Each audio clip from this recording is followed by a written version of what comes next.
નમસ્તે, કેમ છો?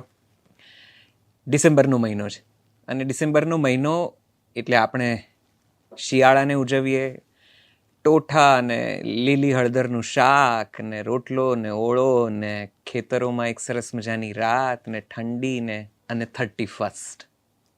આપણે ત્યાં આ બધું જ આ મહિનામાં એટલું બધું ગવાય છે, એટલું બધું વગોવાય છે કે જેની કોઈ સીમા નથી. કદાચ વર્ષનો આ સૌથી સુંદર મહિનો છે. આપણે ઉષ્ણકટિબંધમાં રહેનારા લોકોને ડિસેમ્બર જેવી ઠંડી ભાગ્યે જ મળે છે. એટલે આપણને એમ છે કે આપણે બધી જ રીતે જીવન આ મહિનામાં ઉજવી લઈએ. એમાં વળી 31મી તારીખ જ્યારે સાલ બદલાતી હોય, વર્ષ બદલાતું હોય, કેલેન્ડર બદલાતું હોય અને દુનિયાની પરંપરા પ્રમાણે આપણે પણ ઉજવણીના મૂડમાં હઈએ ત્યારે ક્યારેક કંઈક એવું બની જાય છે જે આપણને આવનારા ઘણા વર્ષો સુધી વિચારતા કરી મૂકે છે. એક એવો કિસ્સો બન્યો તો અમદાવાદમાં થોડા વર્ષો પહેલાં 31મીની રાતે, જ્યારે પાર્ટીઓના કેફમાં કંઈક એવું બન્યું જે ન બનવું જોઈતું હતું. અને પછી કિસ્સો તો ઘણો ચકચારી થયો, ઘણી બધી રીતે વગોવાયો અને ઘણા લાંબા સમય સુધી માધ્યમોમાં બની રહ્યો. એ વિષય કેટલાને વિચારતા કર્યા એ તો નથી ખબર, પણ એ વિષય પર ફરીથી વિચારતા આપણને કરી શકે એવી સરસ મજાની ફિલ્મ આવી રહી છે. એનું નામ છે 31st અને એના કલાકારો આજે શુદ્ધ દેશી સંવાદમાં આપણી સાથે જોડાયા છે. કેટલા બધા સરસ મજાના આ કલાકારો પોતાના ધરખમ અનુભવ અને આવડતથી આ વિચારને તમારી સમક્ષ પ્રસ્તુત કરવા માટે થનગની રહ્યા છે. મારી સાથે ખૂબ દિલથી, ખૂબ પ્રેમથી આવકારો 31stના અદ્ભુત કલાકારોને. Very senior Hitu Kanodia, very beautiful Shraddha Dangar, very talented, very handsome Parikshit Tamaliya, a very well known talented actor Hemang Dave અને ડિરેક્ટર પ્રણવ પટેલ. મારી સાથે પ્રેમથી આ સૌ કલાકારોનું હરખભેર સ્વાગત કરો અને ચાલો એક એવી ફિલ્મ વિશે વાત કરીએ જે કદાચ અત્યારની આપણી સૌથી મોટી નિસ્બત છે. આપણે વિચારવું જ જોઈશે આ વિષય ઉપર. આપ સૌનું સ્વાગત છે. નમસ્તે.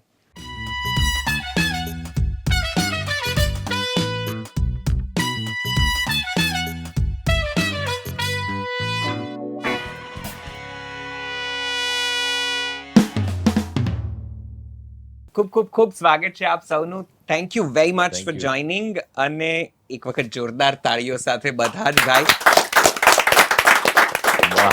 અહીંયા એ કલાકારો બેઠા છે જે હવે તો એટલા બધા મનગમતા, મનપસંદ અને આમ એટલા અંગત લાગે છે કે મને લગભગ અઠવાડિયામાં 3 વાર હમણાં તો મળી ચૂક્યો છું એ લોકોને. એટલે મને એમ થાય છે કે હવે હું શું પૂછીશ અને એમને મારી સાથે કેટલી વાતો કરવી હવે ગમશે. કારણ કે ગમે તેટલો ગમતો હોય સંબંધ, પણ પછી સતત તમે ગોંચ પરોણા કર્યા કરો તો કંઈ બહુ ગમે નહીં.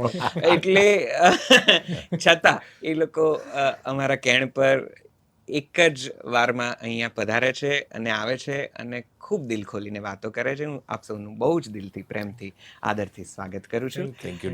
અને આ વખતે કારણ છે એક એવી ફિલ્મ કે જે તમે ખાસા દિવસથી જેની ચર્ચા છે અને એક એવો વિષય કે જે મને લાગે છે કે 20 વર્ષ પહેલાં આ શહેરને અને એ રીતે આખા પ્રદેશને, ગુજરાતને હચમચાવી ગયો હતો. અને ત્યારે આ વિષય એટલો બધો ગાજ્યો હતો કે એની અરેરાટી મને એટલા માટે બહુ મહેસૂસ થાય છે કારણ કે મેં આખા વિષયને ફોલો કર્યો હતો એ સમયે ને હું બહુ નવો શહેરમાં હતો.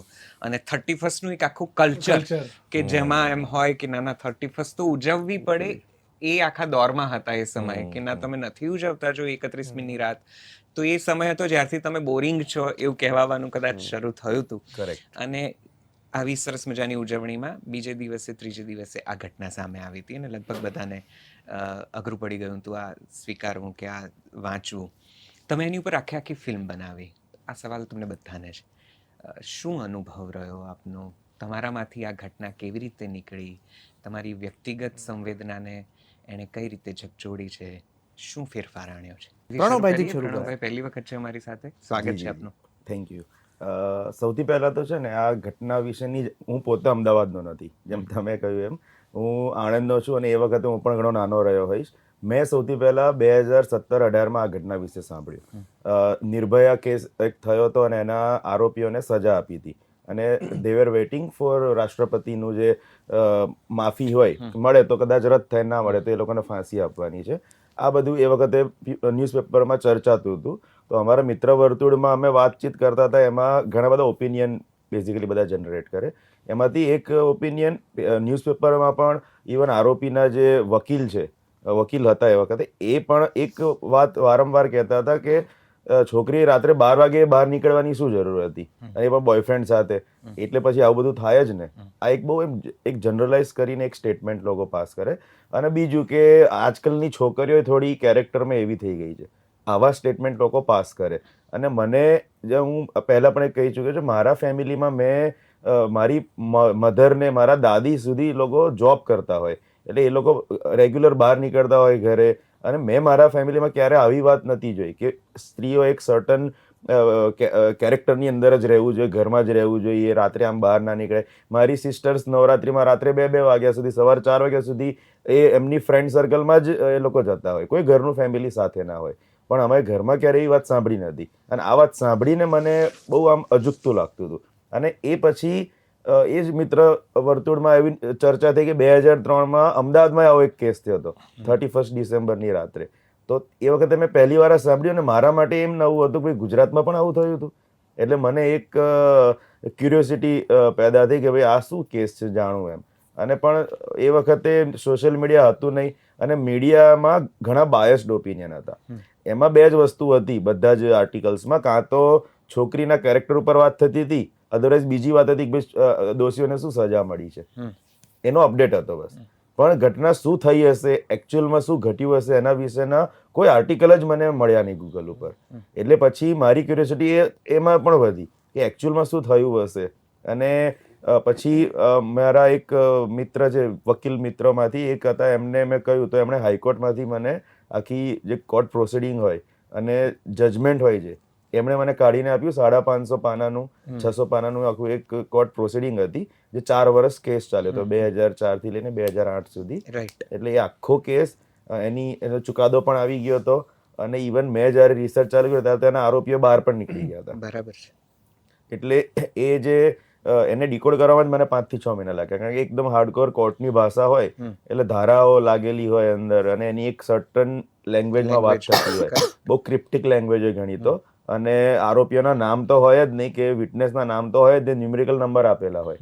એટલે વિટનેસ 23 કયો, એટલે પાછા પાના ફેરીને જોવું પડે, 23 નંબર એટલે આ વિટનેસ છે, આવી રીતે. એટલે મારે પહેલા તો એને ડીકોડ કરવું પડ્યું કે સામાન્ય લોકોને સમજમાં આવે. અને આખો કેસ વાંચ્યા પછી મને એની અંદર લાગ્યું કે એ 20 વર્ષ પહેલા થયેલો કિસ્સો આજે પણ લોકો માટે એવી જ માનસિકતા સાથે છે. જો આજે થયો હોત તો પણ લોકો આવી જ ટાઈપની વાત કરે. એટલે સમાજ કંઈ શીખ્યો પણ નથી ને સુધર્યો પણ નથી. આ મને એક ફીલ થયું ને, એના પછી મેં ડિસાઈડ કર્યું કે સમાજને એનો કહેવાય ને આઈનો તો બતાવવો જ જોઈએ, કે જે અત્યારે વાત કરી. અને આજે હમણાં હિતુ સર કહેતા હતા, 2 દિવસ પહેલા ભરૂચમાં પણ એક કેસ થયો છે, એમાં તમે જો એ જ માનસિકતા હજી પણ છે. એટલે ત્યાંથી આઈડિયા આવ્યો કે આને એક ફિલ્મનું સ્વરૂપ આપવું જોઈએ. અને મને એવું લાગે છે કે એઝ અ ફિલ્મ મેકર, કે સિનેમાના હોવાના કારણે અમારી નૈતિક જિમ્મેદારી છે કે આવી વસ્તુઓ ઉપર પણ આપણે પ્રકાશ પાડવો જોઈએ. બિલકુલ બિલકુલ. અને તમે બહુ સાચી વાત કીધી છે. લગભગ 2003-4માં આવેલો આ કિસ્સો, કે થયેલો આ કિસ્સો, જ્યારે 31મીની રાતની બીજી સવારે જ્યારે પ્રકાશમાં આવ્યો હતો, ત્યારે ખાસી ચકચાર જગાવ્યો હતો. એ વખતે મને એટલા માટે યાદ છે કારણ કે હું નવો શહેરમાં આવ્યો હતો, અને 31નું જે એક પ્રકારનું એક ગાંઠપણ, ઘેલછા જે હતી, અને પાર્ટીમાં જવું જ પડે, અને તમારે એન્જોય કરવા માટે, એ તમે ઘરે છો તો મેં કીધું એ પ્રમાણે તમે બોરિંગ ગણાવો. એ પછીથી આપણે ઘણા બધા એવા કિસ્સા નોંધ્યા, અને પછી તો નિર્ભયા આવ્યું, ને પછી હમણાં કેટલા બધા કિસ્સા એવા બની ગયા. નિર્ભયા વખતે એવું લાગતું હતું કે હવે આ જુવાળના લીધે કદાચ આ અટકશે, અથવા ક્યાંક આનું માકર દેખાશે. પણ હમણાં 2 દિવસ પહેલા જ ભરૂચમાં નિર્ભયા જેવો જ એક બીજો કિસ્સો, અને 10 વર્ષની દીકરી ઉપર. ત્યારે તો આપણને એમ થઈ જાય કે સમાજ તરીકે, વ્યક્તિ તરીકે આપણે ક્યાં જઈ રહ્યા છે. એટલે વાત બહુ સાચી છે કે ગમે તેટલી ઘટનાઓ ઘટે છે, સજાઓ થાય છે, ચકચાર જગાવે છે આપણી સંવેદનાઓને, ક્યાંક ફેરફાર થાય છે, તો પણ જાણે કે સમાજ બદલાતો તો નથી જ, અથવા તો કદાચ જે ધીમી ગતિએ બદલાય છે એ બહુ સ્વીકાર્ય નથી. હિતુભાઈ, તમારું શર્મનાક અમુક તો વાક્યો આવતા હોય છે. આવી ઘટના બન્યા પછી લોકસભાની અંદર એક સિનિયર નેતા એમ કહેતા હતા, નિર્ભયા પછીનું કદાચ વાત છે, કે લડકે હૈ ગલતી હો જાતી હૈ. આઈ થિંક મુલાયમસિંહ યાદવ, આટલા સિનિયર નેતા આ વાક્ય બોલે છે, એટલે નોટ ડન. મેં એક્ટર તરીકે 100થી વધારે ફિલ્મો કરી છે. હવે મને એમ લાગે છે કે મારા ફરજમાં આવે છે, જેમ એમણે કીધું એઝ અ મેકર, એમ એઝ એન એક્ટર મારી પણ ફરજ છે કે 4 એન્ટરટેનિંગ ફિલ્મ કરું તો એક ફિલ્મ મેસેજવાળી કરવી જોઈએ. રાઈટ. સો અને જો આ રિસેન્ટલી હજી આવું ચાલતું હોય, ભલે બીજા બધા પ્રાંત કરતાં ગુજરાતનો રેશિયો ઓછો છે, એ બધી ગણતરીઓ બરાબર છે, પણ તે છતાંય થઈ તો રહ્યું છે ને. એકાદ પણ થાય તો પણ અવાજ ઉઠવો જોઈએ, તો પણ એનું વોટ આઈ પર્સનલી ફીલ કે એ લોકોને ગોળીએ સીધા પબ્લિકની સામે લાવીને ઠાર કરી દેવા જોઈએ, કાં તો પછી ફાંસી આપી દેવી જોઈએ. પબ્લિકની વચ્ચે એક ભય, એક ખોફ ઊભો કરવો પડશે બહુ ખતરનાક રીતે. માત્ર લાઈફ ટાઈમ ઇમ્પ્રિઝનમેન્ટ નહીં ચાલે. It has to be strongly taken. Steps બહુ સ્ટ્રોંગલી લેવા પડશે. પબ્લિક હાથમાં લઈ લે એ પહેલાં કાયદો ને કાનૂન જો આના વિશે એકદમ સ્ટ્રોંગલી સ્ટેપ્સ લઈ લે તો સારું છે. કારણ કે અંદર ને અંદર આપણા જેવા ઘણા લોકો હશે જેને ઉભરો આવતો હશે. અંદરથી આપણે આમ વિચલિત થઈ જઈએ યાર. સવારના પોરમાં તમે જો 10 વર્ષની દીકરીને સળિયો લોખંડનો, I mean what are you talking about? એટલે ઇટ ઇઝ વેરી નેસેસરી કે અમારા ફ્રેટર્નિટીના લોકો કંઈક અવાજ ઉપાડે. અને જ્યારે પ્રણવ પટેલ આ subject as a writer director લઈને આવ્યા ત્યારે આઈ વોઝ લાઈક યસ, આ જ મારી વિચારધારા છે, I want to do it. અને બહુ જ સરસ રીતે લખેલો આખો સબ્જેક્ટ સાચી ઘટના છે જે થઈ ચૂકી છે, પણ એને ફિલ્માંકન કેવી રીતે કરવાનો છો, એક્ઝિક્યુટ કેવી રીતે કરશો, એ બહુ અગત્યનું બને છે. તમે બોલો તો બધું જ છો, પણ ફાઇનલી પ્રોડક્ટ કેવો લાગે છે. તો હી હેઝ વેરી ટેક્ટફુલી, બહુ ઇન્ટેલિજન્ટલી એની અંદર સસ્પેન્સ, થ્રિલ, ડ્રામા, ઇમોશન્સ બધી વસ્તુ એવી રીતે વણી લીધી છે ને કે એક ઇન્ટરેસ્ટિંગ એક ફિલ્મ બની ગઈ છે. અને ઓફકોર્સ શ્રદ્ધા હોય, પરીક્ષિત હોય, હેમાંગ હોય, પ્રાચી હોય, ચેતન દહિયા, બધા જ કલાકારો એટલું સુંદર કામ કર્યું છે નેચરલ વેમાં. જરાય તમને એમ નહીં લાગે કે ધીસ ઇઝ ઓવર એક્ટિંગ કે પછી આ ફિલ્મ જેવું કે ડ્રામા જેવું લાગે છે. No, it will look like next door characters. Correct. અને બહુ જ સરસ રીતે ફિલ્મ બની. એટલે અમને એમ થયું કે આ ફિલ્મને બેક કરવી જોઈએ, અને જે અમે કરી એના પછીનું જે રિઝલ્ટ છે એ સારું આવ્યું છે. વાહ, લુકિંગ ફોરવર્ડ. હેમાંગ, શ્રદ્ધા, પરીક્ષિત, તમને પણ સેમ સેમ. તમે જે પ્રશ્ન પૂછો કે આ ફિલ્મ આવી, જ્યારે મારી પાસે આ ફિલ્મની વાર્તા આવી ને ત્યાં સુધી મને આ કિસ્સો ખબર જ નથી, કારણ કે હું પણ રાજકોટથી છું. અને આ કિસ્સો જ્યારે થયો હશે ત્યારે કદાચ સ્કૂલમાં હોય ને ત્યારે સોશિયલ મીડિયા નહીં ને ન્યૂઝપેપર એટલું વાંચતા ના હોય. અને એ ટાઈમ પર ખરેખર ખબર જ નથી કે આવું બધું થાય છે. જ્યારે હું હમણાં 5-6 વર્ષથી એવું લાગે છે કે 5-6 વર્ષથી વધારે થાય છે, પણ આ વાર્તા જ્યારે આવી ને ત્યારે મને એવું થયું કે ખાલી સામે 5-6 વર્ષથી આવે છે, બાકી થઈ તો કદાચ બહુ જ વર્ષોથી રહ્યું છે. અને આ ફિલ્મની વાત આવીને એના 2 વર્ષ પહેલાં જ મારી જ સોસાયટીમાં મારી જ ફ્રેન્ડ, જે મારી જ કોલેજમાં હજી 3 દિવસ થયા હતા, અને હું 2 દિવસથી એની જોડે હતી, બધું જ. ત્રીજા દિવસે સવારે હું ઉઠી અને મને ખબર પડી કે શી ઇઝ ડેડ. અને 2 દિવસ તો તમને એવું હોય એક્સિડન્ટ થયું. મારે નામ પણ હું ના લઈ શકું ને આખો કિસ્સો બી ના કહી શકું, પણ એની પાછળ આવી જ એક ઘટના હતી. અને પછી એને મારી નાખવામાં આવી. અને પેરેન્ટ્સ, ફેમિલી એજ્યુકેટેડ હોવા છતાં, અને એમના પેરેન્ટ્સ મને ખબર છે એકદમ ફ્રીડમ આપવાવાળા, જરા પણ માનસિકતા એવી નહીં. એ છોકરી પણ બહુ જ ડાય, પણ પાછળ જેટલા લોકો હતા એ તો એની વિકૃતિ તો આપણા હાથમાં નથી.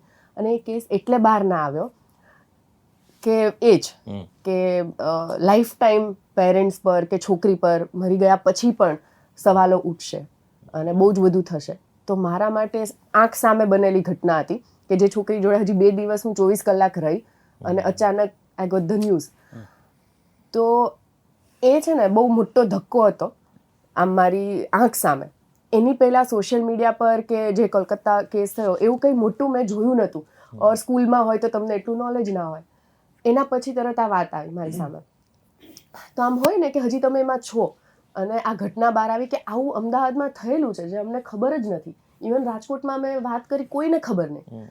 તો એ ટાઈમ પર મારા માટે બહુ જ ધક્કો હતો. એઝ અ ફિલ્મ નહીં, પણ એમ કે આ સબ્જેક્ટ અને આ ઘટના મારા માટે બહુ શોકિંગ છે.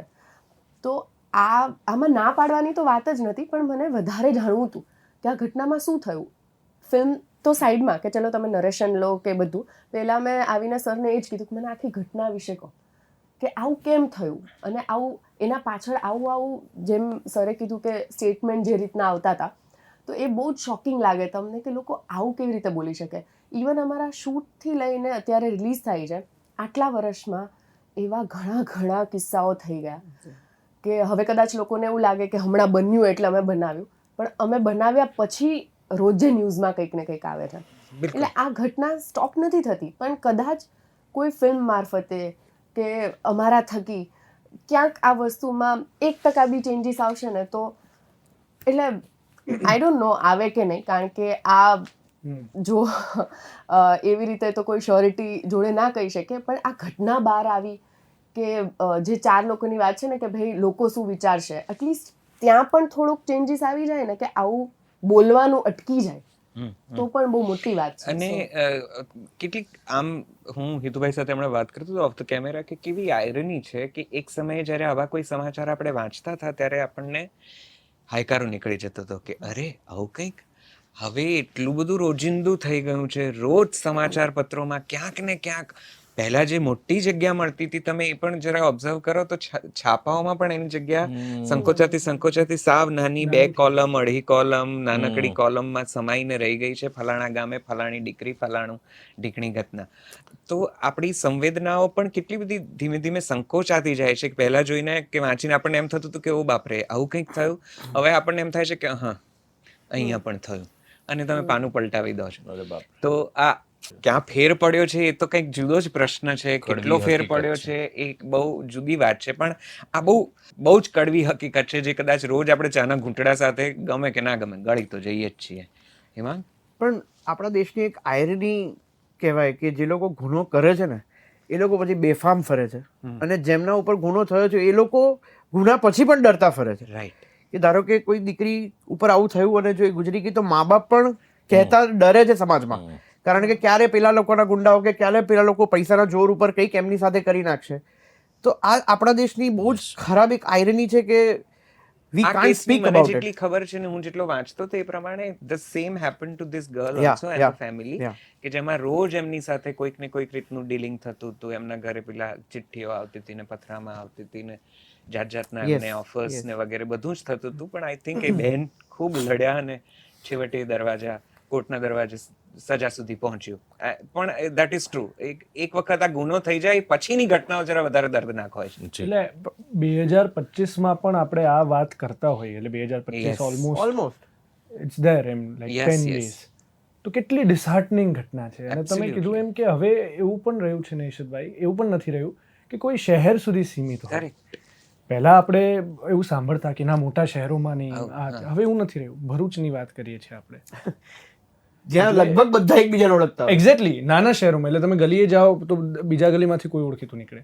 I think the biggest failure as society, જે તમે વાત કરીને માનસિક બળાત્કાર, જે બળાત્કાર થયા પછીનો જે છે ને જે ફેસ કરવું, આઈ થિંક એમાં આપણે બહુ મોટા લેવલ પર ફેલ કરીએ મને તો એ છીએ. પણ થાય છે ઘણીવાર કે આપણે માણસાઈના લેવલ પર પણ ફેલ થઈ રહ્યા છે આપણે ક્યાં જઈ રહ્યા છે. પહેલા દુષ્કર્મ સુધી સીમિત હતું. ક્યાંક આપણે એવું સમજતા હતા કે આવું કંઈક થયું અને પછીથી આપણે કદાચ ઇજ્જત ને આબરૂના નામે ચૂપ રહેતા હતા. હવે તો યુ લિસન ટુ વોટ, અને તમને એમ થાય કે શરીર પર અત્યાચાર, અને એ પણ કંઈક જ્યારે કલ્પનામાં ના આવે એવા અત્યાચાર. ફ્રીજમાં એમના શ્રબ મળે, એમના શરીરના ભાગો મળે, ક્યાંક જાડી ઝાંખરામાં ફેંકી દેવામાં આવે, ટુકડા કરીને ક્યાંક ઇધર ઉધર નાખી દેવામાં આવે. એટલે આપણે માણસ તરીકે પણ ક્યાં જઈ રહ્યા છીએ એ પણ એક બહુ જ પીડાદાયક વિચાર છે. અને કદાચ રાજકોટમાં થતું હશે અમદાવાદ વાળાઓને કે નહીં પડી હોય, અમદાવાદમાં થતું હશે રાજકોટ વાળાઓને નહીં પડી હોય, કે બધા શહેરમાં કે ભાઈ આ તો કલોલમાં થયું છે, યુ નો. એટલે એ વખતે તો ખેર મોબાઈલ ને નતું, હવે ખેર થોડું વધારે જલ્દી પ્રસરી જાય છે, પણ પહેલા તો એવું ઘણું થયું હશે કે જેમ આ કિસ્સો અમદાવાદનો છે એવા રાજકોટના કોઈ કિસ્સા હશે જેની અમને ખબર નહીં હોય એ સમયના, કે કદાચ કોઈ બીજા શહેરના હશે. એટલે નૈશદભાઈ, શ્રદ્ધા હમણાં કીધું ને કે આ ફિલ્મ કરવાથી કદાચ કંઈક ફાયદો થાય, તો સુરતની અંદર you were not able to come, તમે નહોતા આવી શક્યા. અમે પ્રમોશનમાં ગયા, ત્યાંની યુનિવર્સિટીમાં ગયા, તો ત્યાંના એક લેડી ટીચર ઊભા થઈને માઇકમાં કીધું, અમે જ્યારે આખી બધી વાત કરીને, તો સુરતના એક યુનિવર્સિટીના લેડી ટીચરે ઊભા થઈને કીધું કે મારા પોતાની સાથે મારા પરિવારની અંદર અમારા એક પરિવારજન આ રીતનું કરતા હતા અને હું નાની હતી એટલે અવાજ દબાઈ દેવામાં આવતો હતો, પણ એ અવાજ કરીને જે માઇકમાં પબ્લિકની વચ્ચે બોલી શક્યા ને, આઈ think we have made it. Correct. We have made it. બહુ ધીમે રહીને ફેર પડે છે, બહુ ઓછો પડે છે, પણ ફેર તો પડે છે, એ વાત તો છે જ. એક્ટર્સ આરજે આ લોકોથી કેટલો ફરક પડે છે ને હું તમને કહું. હમણાં ખબર હોય તો એકાદ મહિના પહેલા આરજે દેવકીએ એક કિસ્સો કીધો તો ઘોડાગાડીમાં જે 4 વર્ષની છોકરીનો. હવે ઘણા બધા એવા લોકો છે કે ન્યૂઝપેપર કે ઇવન સોશિયલ મીડિયા પર ના હોય. મને યાદ છે રાજકોટ હું ગઈ ને, બહુ જ બધા લોકો આરજે દેવકીને ફોલો કરે છે Yes, yes. અને એના મારફતે બધાને આ કિસ્સો ખબર છે અને લોકો લાઈક પેલા થઈ ગયા કે હવે નાના બાળકને બી તમે, તો મને એવું થાય કે થેન્ક યુ દેવકી એમ. જો તમે આ કદાચ નહીં બોલ્યા હોય તો બધા જ લોકો અત્યારે આ વાત બધું જ કેવી ફોલો રીતે નથી કરતા. Correct. તો અમને લોકોને આટલા લોકો ફોલો કરે છે તો ક્યાંક આ વસ્તુ ફરજ બને છે. ક્યાંથી પહોંચે છે. બિલકુલ, હું સમજુ છું કલાકારોની કદાચ સૌથી મોટી જવાબદારી તો કેવી રીતે ગણાવી દેવી, પણ એક નિસ્બત તો હોય જ શકે કે જે કન્સર્ન છે કે કારણ કે એમને અનેક લોકો બહુ મોટા માધ્યમ પર જુએ છે, તો એમણે કદાચ સહેજ વધારે મુખર થઈને વાત સેમ કરવી. એટલે જ આપણે જલસોના પ્લેટફોર્મ પર આવ્યા છીએ સાહેબ, કારણ કે તમારું બહુ મોટું ઓડિયન્સ છે અને એ લોકો સુધી આ વાત પહોંચે છે તમારા થકી, અમે લોકો બોલીએ તો ઇટ ઇઝ નાનકડો ચેન્જ ક્યાંક કંઈક તો આવે. બિલકુલ બિલકુલ.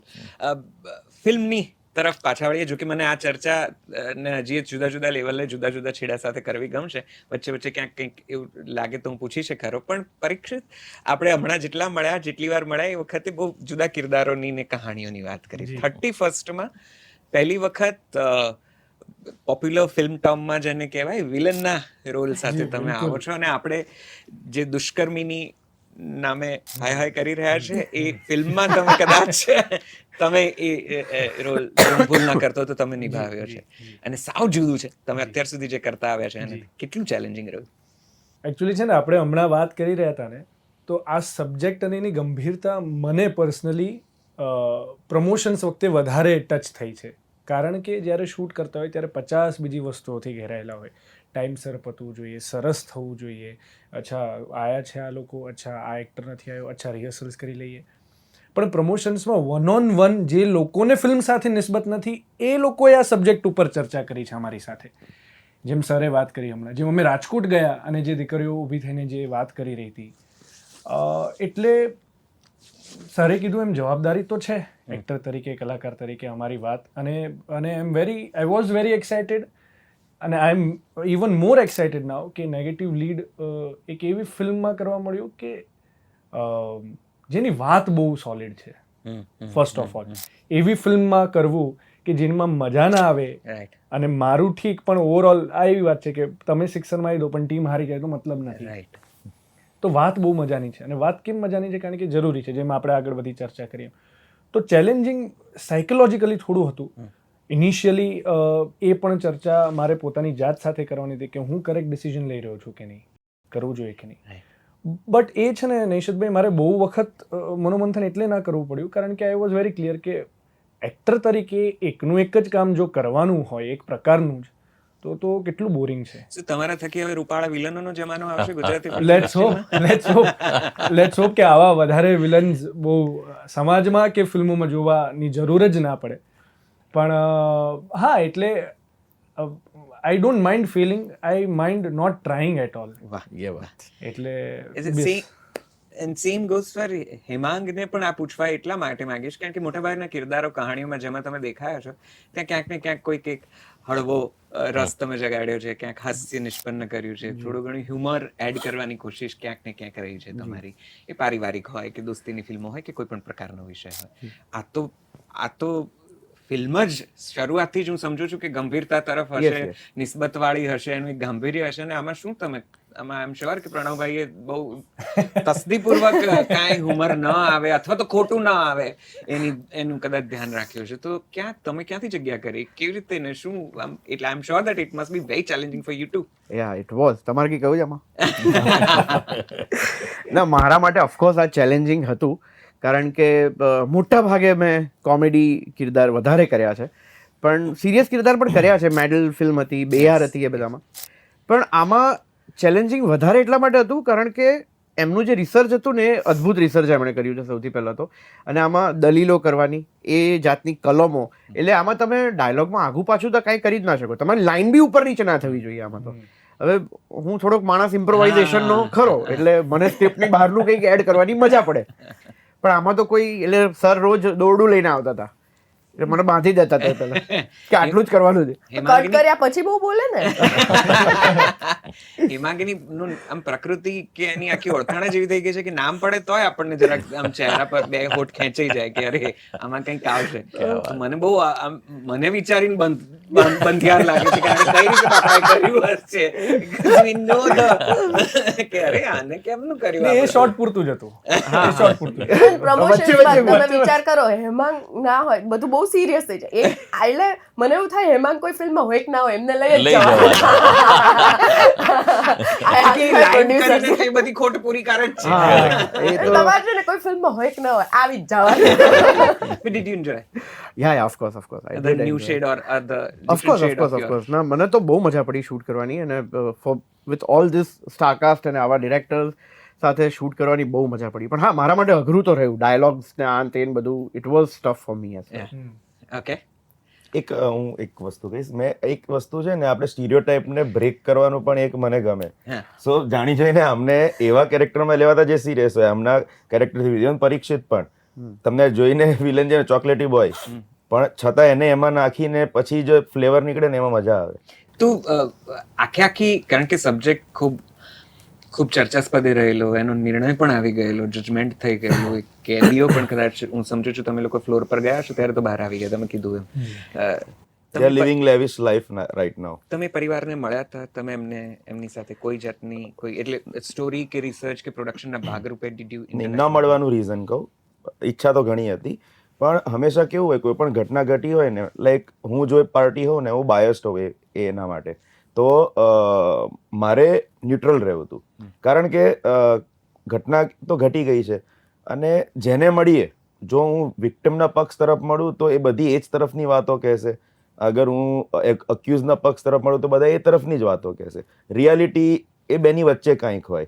અને બીજું, કોર્ટનો ચુકાદો આવી ગયો છે જે બધા માટે સર્વમાન્ય હોવો જોઈએ, તો મેં એને સ્ટીક રાખ્યું છે. તો મારે પછી મળવાની કે ઓપિનિયન લેવાની જરૂર નથી, કારણ કે કોર્ટમાં 4 વર્ષ જે કેસ ચાલ્યો એ બધી જ ઘટનાઓના બધા જ પાસાઓ ત્યાં આવ્યા હોય કોર્ટમાં. કોઈ વસ્તુ બાકી ના રહી જતી હોય. પણ જો હું કોઈ એક પક્ષને મળું ને તો બહુ બાયસ્ડ હોય, એ પોતાની જ વાતને કક્કો સાચો મનાવે, બીજાને તદ્દન ખોટો મનાવે. પણ એ કહે ને, સત્ય એની વચ્ચે ક્યાંક હોય. એના માટે મેં કોર્ટનું જે જજમેન્ટ છે એને મેં કન્સિડર કર્યું, અને એને હું સ્ટીક રહ્યો. અને એટલા માટે જ પ્રોસિડિંગને મેં કે ને ઘોરી પીધું, જે આપણે ગુજરાતીમાં જે કહીએ એને. અને મેં જાણી જોઈને કોઈ પણ પક્ષને સાંભળવાનો ટ્રાય ના કર્યો, કારણ કે જો એ ખોટું હોત તો એ લોકો ચેલેન્જ કર્યું જ હોત. આ ફિલ્મ રિલીઝમાં પણ 2-3 વખત આવીને પાછી ગઈ ને પછી પાછું હોલ્ડ થઈને, એટલે તૈયાર ઘણા સમયથી હતી પણ રિલીઝ હવે થાય છે, એવું કેમ થયું? અગેન આ જ વસ્તુ છે, એને અમે કારણ કે સેન્સર પણ એનું કરાવવાનું હતું. રેપ જેવી ઘટના છે. હવે ઘણાને તો પહેલેથી ડાઉટ હતો કે આ સેન્સર થશે કે નહીં પહેલા તો એમ, પણ અમે એ થોડા કાંટછાંટ કરીને થોડા એના કાનૂની પાસા કેવા, જો અમે કાલ ઉઠીને કોઈ ક્વેશ્ચન રેઝ કરે તો મારે એના માટે પણ પ્રિપેર રહેવું પડે. એ બધું કરતાં કરતાં થોડો સમય લાગી ગયો, પણ મને એટલો સંતોષ છે કે કોઈ મેજર કટ વગર એકાદ પોલીસવાળાનો કોઈ ડાયલોગ કે જેનું ઘટના સાથે એટલું કંઈ સંકળાયેલું નથી, એક કટ કરીને અમને યુએસ સર્ટિફિકેટ મળ્યું છે, જે અમારા માટે બહુ સારી વાત કહેવાય. નહીં તો ગુજરાતી ભાષા પ્રત્યે સેન્સર ઘણું હાથમાં છડી લઈને ઊભું રહે છે. એક સામાન્ય વર્ડ આપણે જે સાદા બોલતા હોઈએ ને એના પણ એ લોકોને એવું લાગે આ તો વલ્ગર વર્ડ છે, નહીં ચાલે. હા, શ્લોકો ઉડાવી દે છે.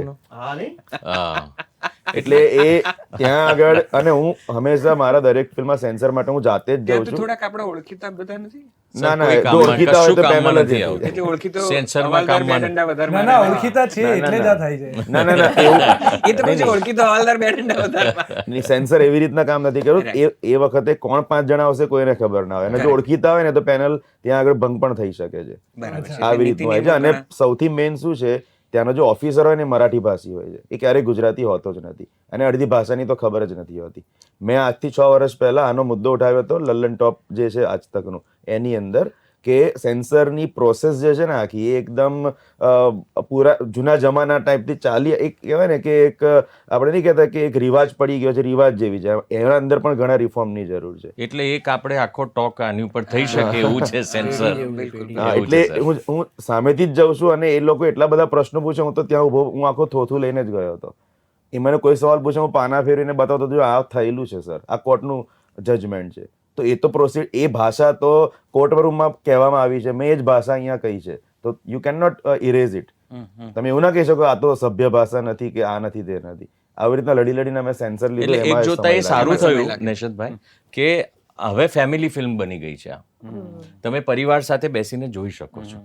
આ પિક્ચરમાં જરાય એવું કંઈ નથી કે જે તમે આમ શરમ લાગે તમારા સંતાનો સાથે બેસીને જોતા કે પછી એલ્ડર્સની સાથે બેસીને જોતા. ઇટ્સ અ ફેમિલી ફિલ્મ જે બધા મળીને જુએ તો ઇનફેક્ટ કંઈક ઘરે મેસેજ લઈને જશે જે આપણે બોલી ના શકતા હોઈએ, કહી ના શકતા હોઈએ આપણા બાળકોને કે આપણા એલ્ડર્સને, એ ઓટોમેટિક એ લોકો જોવે તો એમાંથી કંઈક પ્રાપ્ત કરીને જઈ શકે એ પ્રકારનું થઈ ગયું. સર, આપનું કિરદાર ફિલ્મમાં એસીપી અનિરુદ્ધ, કરેક્ટ. ઈમાનદાર પોલીસવાળો. આ પોલીસના રોલ બહુ નથી કરતા. હા, એવું.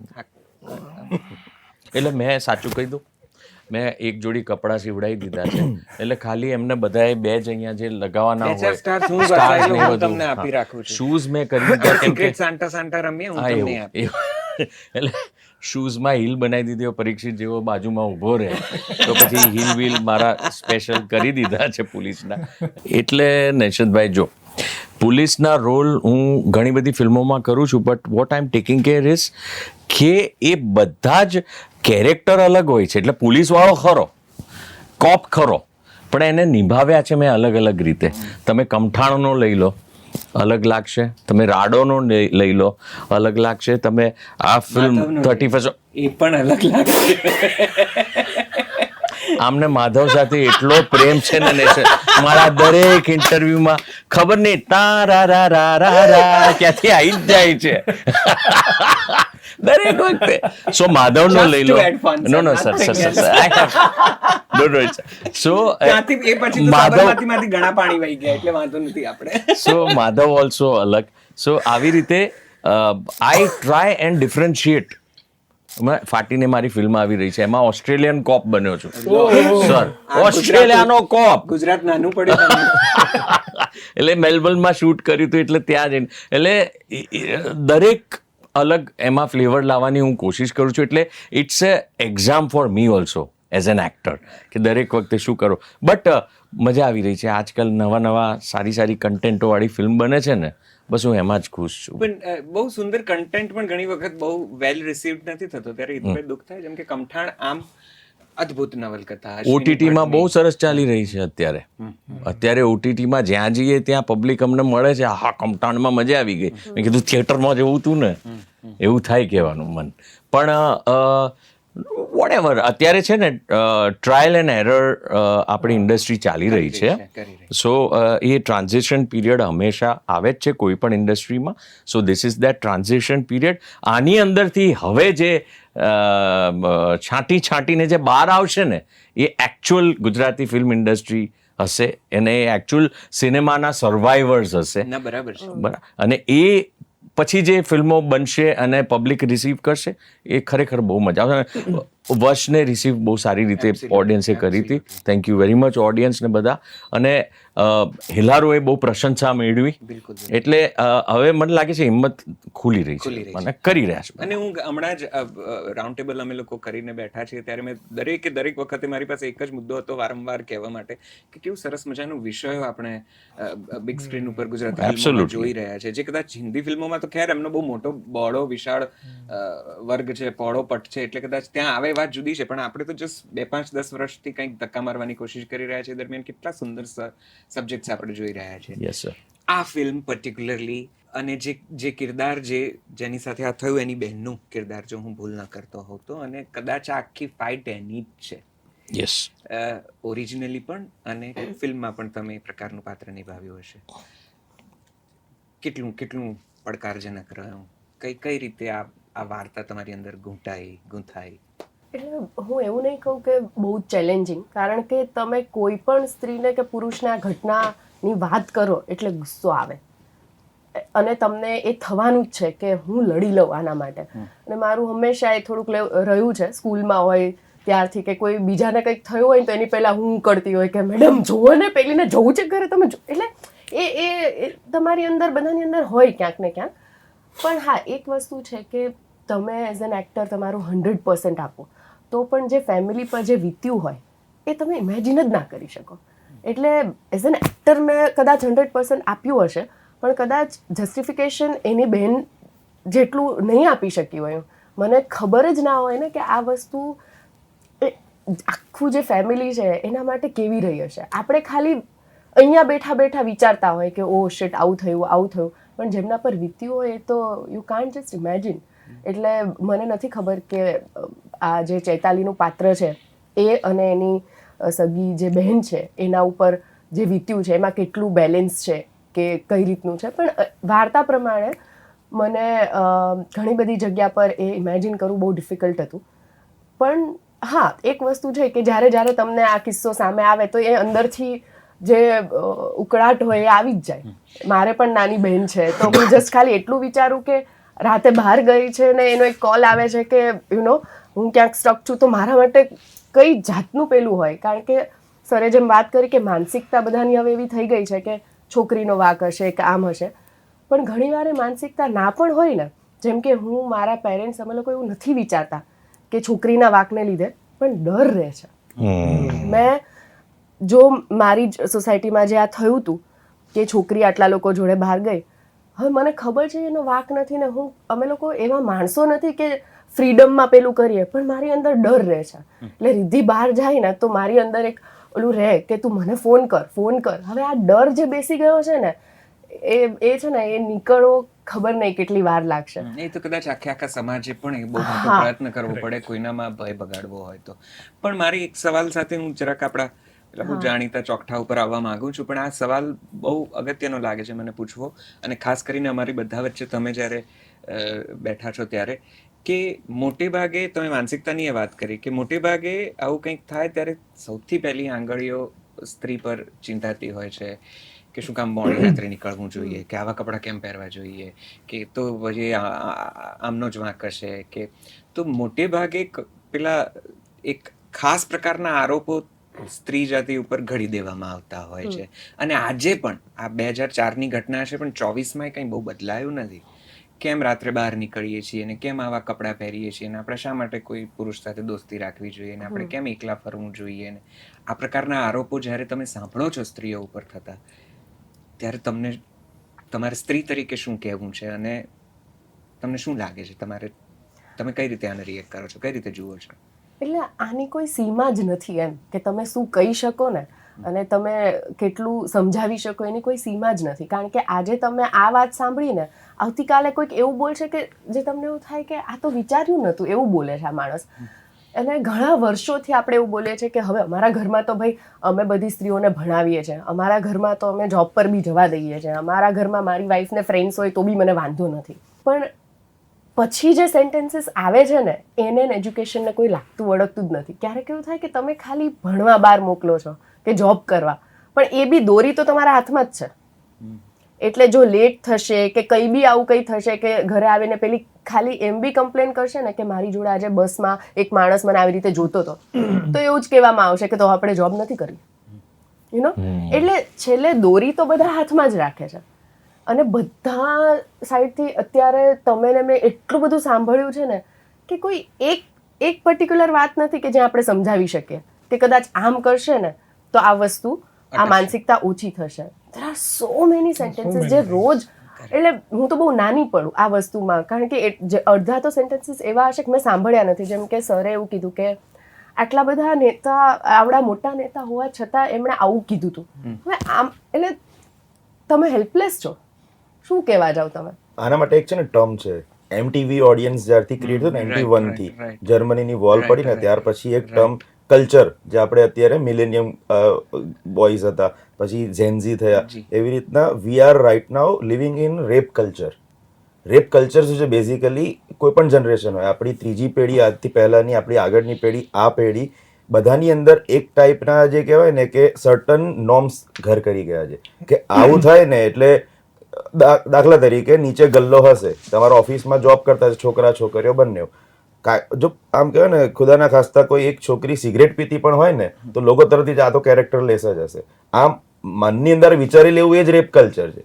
એટલે મેં એ વિચારી લીધું, એ જો હું માનસિકતાનો હોઉં તો આનો ગમે ત્યારે રેપ થઈ શકે અને જાય જ છે, થાય તો પણ આવી સ્વીકૃતિ સોસાયટીમાં હોવી એ કેવી રીતના બદલશે એ સવાલ તો છે જ, પણ એ મને એવું લાગે છે કે ફેમિલી યુનિટના તौर પર આપણે બદલવાની જરૂર છે.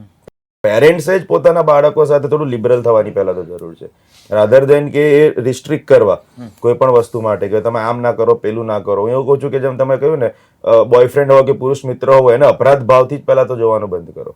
કારણ કે હવે કેવા સ્કૂલો પણ એવી છે જ્યાં છોકરા છોકરીઓ સાથે ભણતા હોય, ત્યાં એ સ્વીકારી લેવાની જરૂર છે કે મિત્ર તો હશે જ, એની આગળ શું. તો એ જે કહે ને, અત્યારે અમારે ટ્રાવેલિંગ અમે ઘણું કર્યું છેલ્લા અઠવાડિયામાં, તો એક વસ્તુ અમારી વારંવાર એક ડિસ્કસ થતી હતી કે જેટલું તમે રિસ્ટ્રિક્ટ કરશો ને એટલું વધારે બાળકો જે છે એ ટ્રાય કરશે કરવાનો. એના કરતાં એને થોડું નોર્મલાઇઝ કરી દો. ઓકે, આ વસ્તુ તો છે જ, પણ એના પછી જેમ અત્યારે ગુડ ટચ બેડ ટચની એક પ્રોસેસ સ્કૂલોમાં ઇન્ટ્રોડ્યુસ થઈ છે, એવી જ રીતના ઘરોમાં અંદર પણ એ આવા કોઈ ને કે કોઈ બોયફ્રેન્ડ ગર્લફ્રેન્ડ હોવું એને અપરાધ ભાવથી મુક્ત કરો, અને હોય એને પછી પહેલા એને શીખવાડવું કે આ સર્ટન ચીજો ન કરવી જોઈએ, બંનેને, છોકરીઓને અને છોકરાઓને પણ, અને એના પછી એ લોકોને મુક્ત છોડી દો થોડા. સર, છોકરાઓ પણ સેફ નથી આજના જમાનામાં. છોકરાઓ સાથે પણ આ ઘટનાઓ થઈ રહી છે. બોમ્બેનો કેસ કહું, એક મોડલ હતો, 6 લેડીઝ, એને રૂમમાં લોક રાખ્યો, if you must be knowing it. A incident થયેલો છે અને દે રેપ્ડ હિમ. એટલે આ બહુ પ્રકારનું બહુ ઘટિયાપણ જે ચાલી રહ્યું છે ને સર, ઇટ હેઝ ટુ બી આપણા ફેમિલીની અંદરથી જ, સંસ્કારોથી જ આપણે આને વેગ આપી શકીશું, otherwise it is not possible. આ ઓલ્સો એક કાનૂન કે કાયદો પણ કદાચ હજી થોડો ક્વિક અને કડક બંને થાય તો કદાચ. Yes sir. એક ખાલી એક નાનકડી વસ્તુ છે જે એડ કરી છે. I think it's a very bold statement. બહુ બધા લોકો અગ્રી કરી શકે અથવા ન પણ કરી શકે, બટ ફિમેલ્સની સૌથી મોટી વીકનેસ અને સ્ટ્રેન્થ બંને ફિમેલ્સ છે.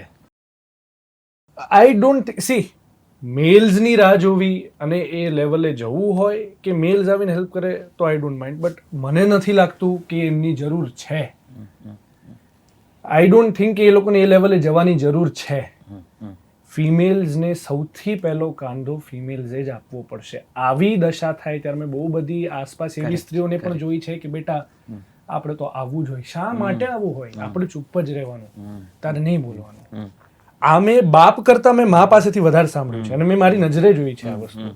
આ તો ના જ. અને ઘણી વખત એવું બને નૈશદભાઈ, ફોર એક્ઝામ્પલ મારા જેવો બ્રધર હોય તો એ ના ચલાવી લે, પણ ક્યાંક કદાચ કોઈ મારી સિસ્ટર હોય એ સલાહ એવી આપે કે પરીક્ષિત તું નાનો છે, ના એ બરાબર છે, એને નથી અત્યારે કહેવું. એક્ઝામ્પલ હું સમજુ છું. તો એ ના થવું જોઈએ. એટલે મેલ્સ પાસેથી help, I think self defence છે, અપબ્રિંગિંગ છે, આ બહુ એટલે બહુ બધી વસ્તુઓ છે આમાં તો. પણ આ આઈ થિંક સૌથી પહેલા ફિમેલ્સનું એક્સેપ્ટન્સ ફિમેલ્સે કરવું પડશે આ બાબતમાં તો ખાસ. Right right. આનો મારી પાસે એક નાનકડો એક્ઝામ્પલ છે. જી. જેમ પરીક્ષિતે કીધું ને કે પહેલાં તો બધા બાળક જ હોય, સ્ત્રી હોય કે પુરુષ, બરાબર? ત્યારથી બાળક હોય એટલે એને પોતાની સમજણ એટલી ના હોય, તો એ આસપાસ જેટલું સાંભળે ને એટલું એ વર્તે. હવે અત્યારે હું તમારી સામે જે શ્રદ્ધા છે એનામાં બહુ ફેમિનિઝમ પેલું છે કે ભાઈ હું ઉકળી જાઉં, પણ હું જ્યારે બાળક હતી એટલે હું 8મા 9મામાં હોઈશ અને મારી આસપાસ છે ને એ વાતો થતી કે જે કોઈ એક ફ્રેન્ડ હોય ને, ક્લાસમેટ, ટેટૂઝ હોય, વાળમાં કલર કરેલો હોય, તો બધા જ આંટીઓ બધા એમ કહે કે ભાઈ આની જોડે, એટલે એની ખરાબ જ વાત થતી હોય. ખગડી જશો પરસોની સાથે. તો એ એક છોકરી એકવાર મને ઘરે ડ્રોપ કરવા આવી, બરાબર? અને બધા ફ્રેન્ડ્સને હું મારા ઘરે બોલાવું, એને મેં ઉપર ના બોલાવી. મને ડર લાગ્યો કે એ બહાર નીકળશે ને મારી આસપાસના લોકો અને મમ્મી આ તો ક્યાં સારી છે, Judge હું જેવું કરશે. વિચારતી હતી કે આણે આટલા બધા ટેટૂઝ કર્યા છે, વાળમાં કલર, એનું કેરેક્ટર એટલું સારું નથી, તો મારે એને ના ઉપર લઈ જવી જોઈએ. આ વસ્તુ મારી મમ્મીએ જોઈ ઉપરથી. મને કે કેમ એને ઉપર ના બોલાવી? મમ્મી એને થોડુંક, મારી મમ્મી લિટરલી મને વઢી છે એક દિવસ સુધી. એ કે તને મૂકવા આવી અને એની લાઈફમાં એ કંઈ પણ કરે, તું કોણ છે એને કંઈ કહેવા વાળી અને સમજવા વાળી, ક્યાં વાત તું બધી જ ફ્રેન્ડ્સને ઉપર લાવે છે, એને કેમ ના લાવી? વાહ. આજ પછી એને ક્યારે એની હેલ્પ ના માંગતી, જો તું આટલું ના કરી શકે ને તો. વાહ. તો હું બાળક હતી, પણ જો મારી મમ્મીએ એવું જ કીધું હોત કે આવી જોડે ફરે છે, હું અત્યાર સુધી એવી જ હોત. કરેક્ટ વાહ, વાહ બહુ સાચી મારી માં મારી જેટલું ભણેલી નથી, પણ આ વસ્તુ જ્યારે એણે કીધી ને એટલે પછી મેં કીધું શ્રદ્ધા યુ આર રોંગ એમ. વાહ. આ વસ્તુ બહુ જરૂરી છે પેરેન્ટ. મને લાગે છે કે પહેલી વખત બહુ ઓછા એવા સંવાદો થયા છે જેમાં મેં આટલી બધી વિષયને લઈને મેં કોઈ સંવાદમાં આટલી ચર્ચા બધી ચર્ચા કરી હોય. એ સારું છે, ખરાબી મને નથી ખબર, પણ આ પહેલી વખત એવો વિષય આ કાઉચ ઉપર, કદાચ થોડીક ઓછી ફિલ્મો એવી આવી છે જેમાં મારે આટલું બધું વિષયને લગતી આટલી બધી પડપૂછ કરવાની ઈચ્છા અંદરથી પણ થઈ હોય, કારણ કે તમે એવો સુંદર એક વિષય લઈને આવ્યા છો, એક ઘટના લઈને આવ્યા છો કે જેના વિશે કરીએ એટલી વાત ઓછી છે. એ કર્યા પછી મને આ કરવું પણ બહુ જ આમ આખો સ્ક્રિપ્ટનો જમ્પ જેવું લાગે છે, અને હું કઈ રીતે એને કરી શકીશ કે નિભાવી શકીશ એ પણ મને ખબર નથી. પણ અમારું જે શુદ્ધ દેશી સંવાદનું એક ફોર્મેટ છે જેમાં અમે આવું કંઈક ગતકડું કરીએ છીએ, એટલે આગળ વધીએ. બાકી એક વખત જોરદાર તાળીઓ આટલા સુંદર વિષય અને આવા સજ્જ કલાકારો. ફિલ્મ મને વિશ્વાસ છે કે જોવી, સાંભળવી, એના વિશે વિચારવું ગમશે જ, અમને વિચારતા કરી મૂકશે. Thank you. તમને સૌને ખૂબ બધી શુભકામનાઓ. Thank you. તો ચાલુ કરીએ હવે. Sir. જરા આપણી જે પેટર્ન છે એને હેમાંગથી ચાલુ કરો પરંપરાને ફોલો કરતા. હા, એબ્સોલ્યુટલી હા, હેમંત એટલે આખો એક ટોન સેટ થઈ ગયો.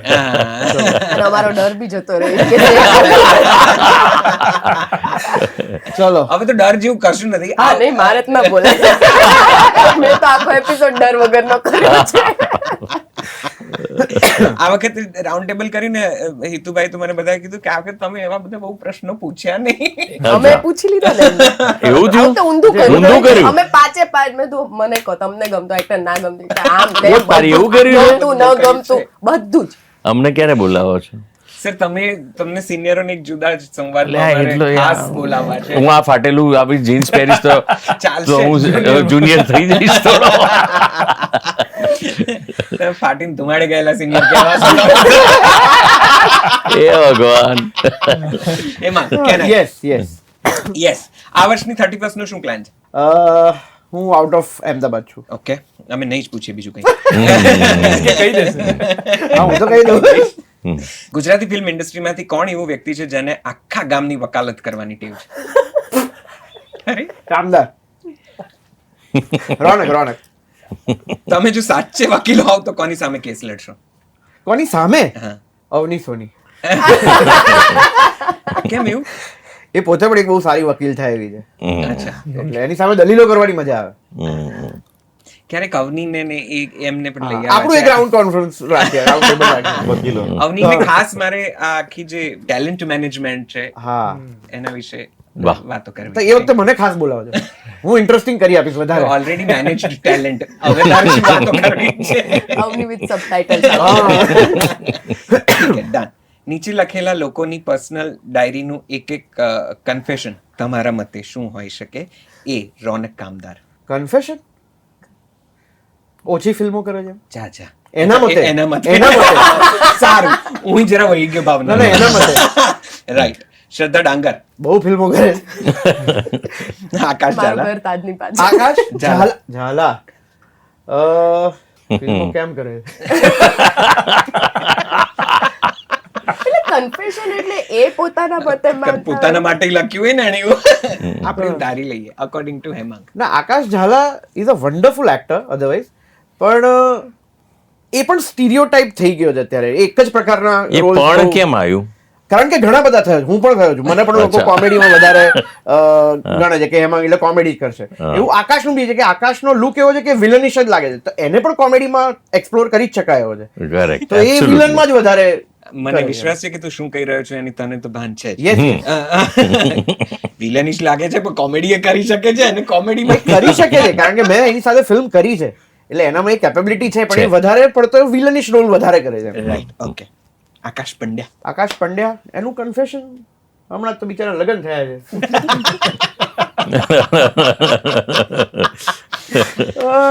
એનું કન્ફેશન શું હોય છે કે આને વધારે Beautiful vibe.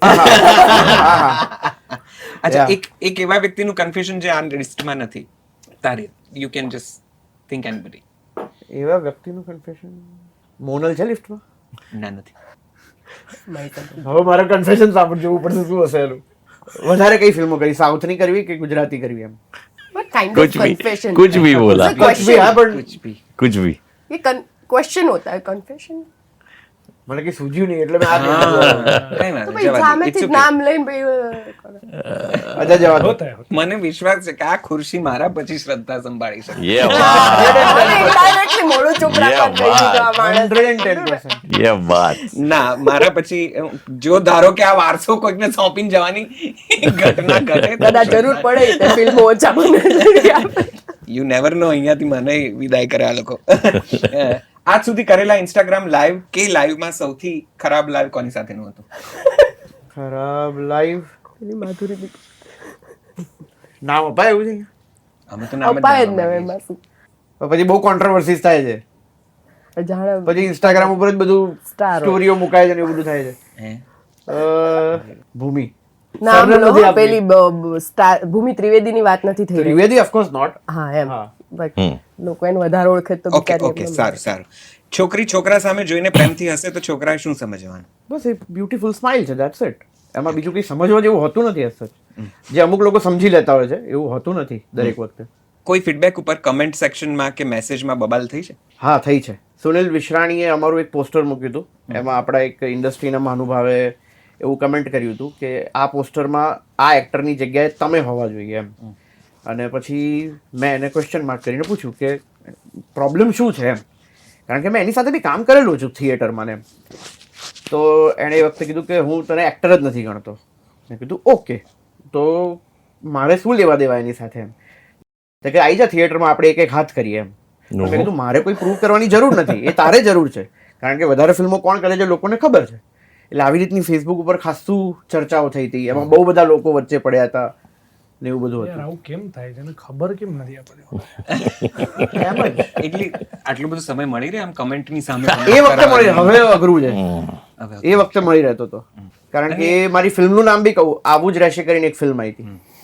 એમાં સુનિલભાઈએ નીચે લખ્યું હતું બી ખરું કે હું આ ફિલ્મનો લીડ કાસ્ટ નથી એટલે હું પોસ્ટરમાં ના હોઈ શકું, પણ તો એ ભાઈએ ચાલુ રાખ્યું હતું આ બધું. મારે તમને બધાને પૂછવું છે જો કે ક્યાંક ને ક્યાંક શ્રદ્ધા, પરીક્ષિત, હેતુભાઈ, તમે લોકો તો બહુ જ લોકપ્રિય કલાકારો છો અને તમે કંઈક પોસ્ટ કરતા હશો એની સામે કંઈક ટ્રોલ્સ પણ એટલું થવાતું હશે. ક્યાંક ને ક્યાંક તમારી કોઈક કમેન્ટ્સ, તમારા કોઈ ઓપિનિયન ઉપર લોકો તૂટી પડતા હશે, પોઝિટિવલી, નેગેટિવલી, બધી રીતે.